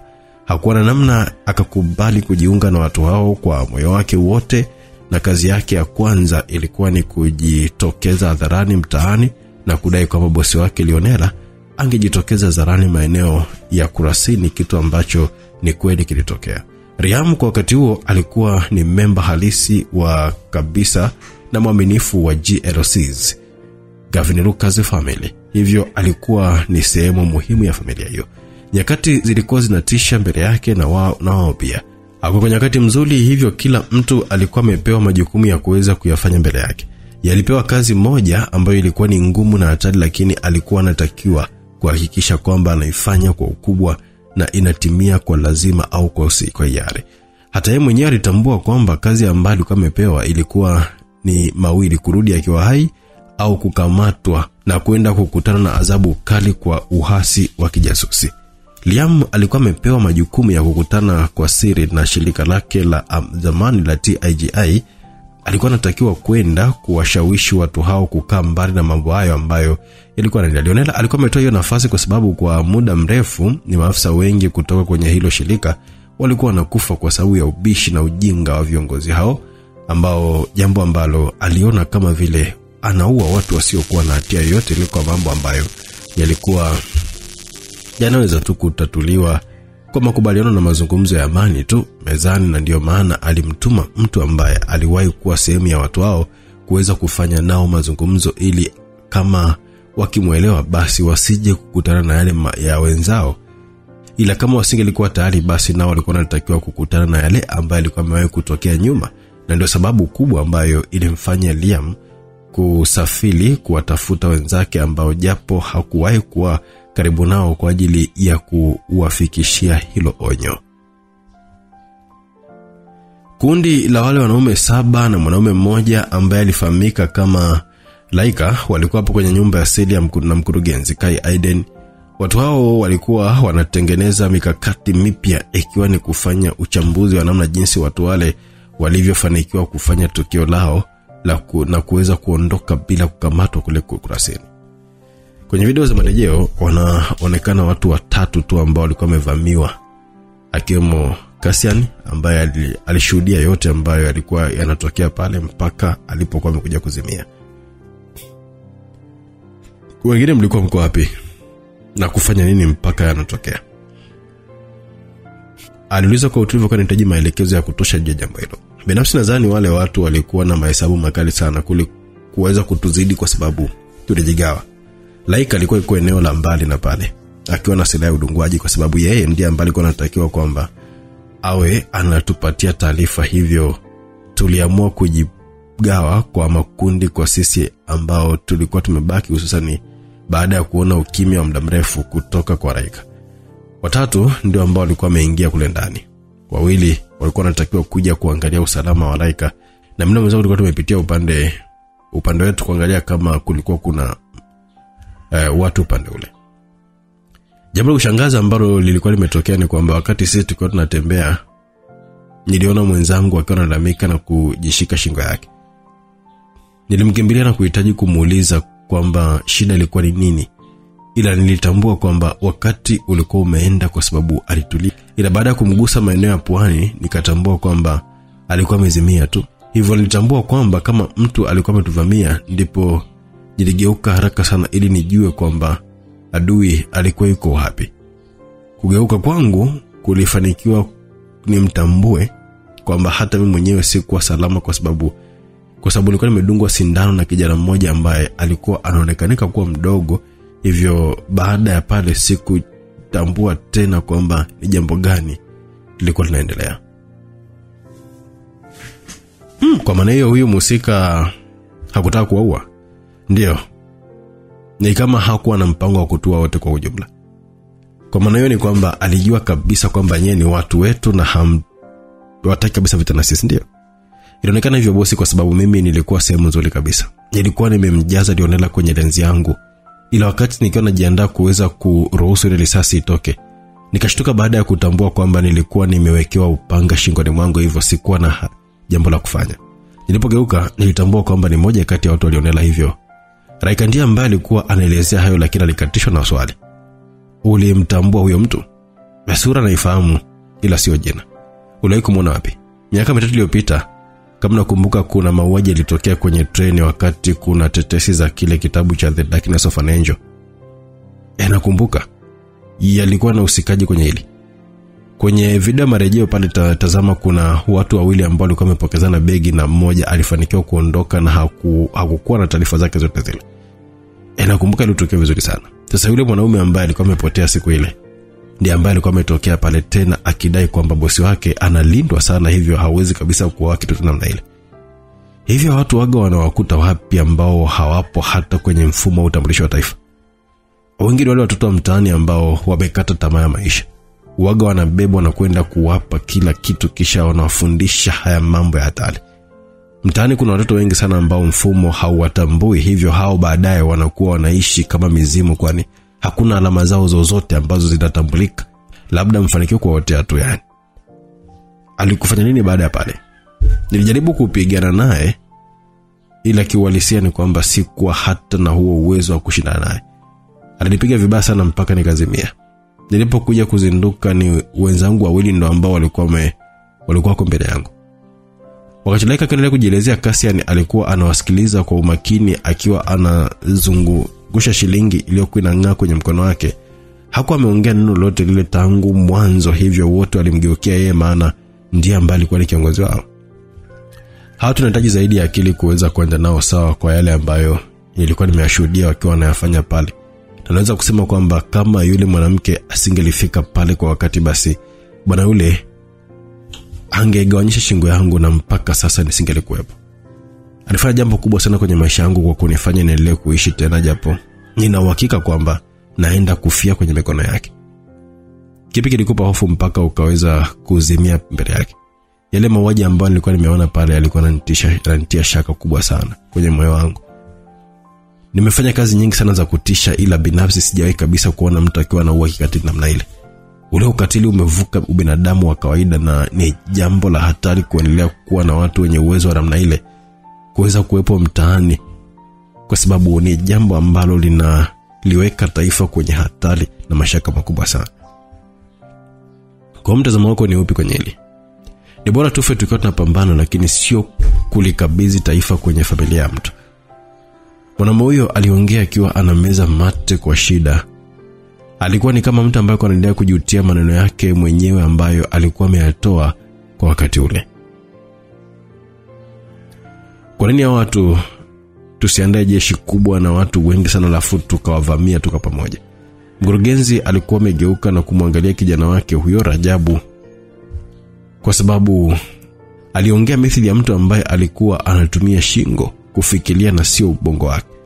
Watu asili kama hao walikuwa wanatakiwa kutafutwa kwa asili ili wajulikane wako wapi, na askari wa kawaida asingefanya lolote lile mbele yao.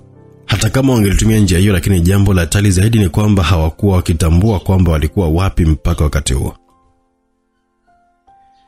Sasa wangewavamia wapi na kundi la wanajeshi au askari wengi? Pia kuwatafuta zarani kwa kutumia watu hao kungewafanya watu hao kuwa makini zaidi, hivyo hata ile nafasi ndogo ya kuweza kuwapata isingepatikana kabisa. Wote wakiwa hapo kwenye hamaki ya kumshangaa mwenzao, walisikia sauti kutoka kwa mwanaume mmoja ambaye alikuwa amekaa konani kabisa akiwa anawasikiliza tu. Akili yake haikuonekanika kuwepo eneo hilo, bali ilikuwa iko mbali, huenda kwa sababu ya mawazo mengi ambayo alikuwa nayo au kwa sababu ya yale ambayo yalikuwa yanaendelea mahali hapo. Kuna mgeni? Wote walishtuka. Unamaanisha ni kusema mgeni? Kuna mtu nje? Nani anajua kama tupo hapa? Asina hakika na hilo. Basi huenda ni mtu ambaye amepita na kujikuta akiwa anatokezea tu hapa kwa bahati mbaya, hivyo usimjali. Hayupo hapo kwa ajili yetu. Ule msisitizo wa Kaini ndio uliwafanya wote kusogelea sehemu ambayo ilikuwa inaonyesha kamera za nje. Anaonekana mwanaume mmoja akiwa amevaa mavazi meusi na usoni akiwa amejifunika kwa kitambaa, huku nyuma yake akiwa na upanga mmoja ambao ulikuwa umepachikwa vizuri. Ninja? Hapana, ni kijana alionela.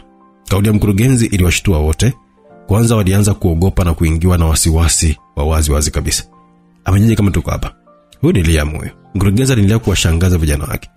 Kajuaje kuhusu eneo hili? Kwa sababu alikuwa ni mmoja wenu, hivyo anaelewa maeneo ambayo huaga yanatumika kama kambi za siri kunapokuepo misheni nzito kama hizi mbele. Hutakuwa ni mtego? Hapana, anahitaji kufanya mazungumzo na huyo msaliti. Kwa hiyo yupo mwenyewe? Na ndio maana ya mazungumzo. Kama wangelikuwa wanahitaji kuvamia ile eneo, asingelikuja mbele ya kamera hivi. Nataka kuongea naye. Hapana boss, hilo ni wazo baya mno, kwa sababu haujua amepanga nini. Kama alikuwa amepanga kuniua huyu mwanamke, basi angeniua muda mrefu sana. Kuna jambo ambalo anahitaji liweze kufanyika, na ndio maana katumia amani kutafuta. Asitoke mtu bila mliango. Bosi, wote walitoka pamoja kwa sababu huyo mtu alikuwa anatakiwa kulindwa kwa gharama ya namna yote ile, na kama angelikufa mbele yao, ungelikuwa ni msala mkubwa ambao ungewaletea madhara makubwa sana. Asitoke mtu hapa.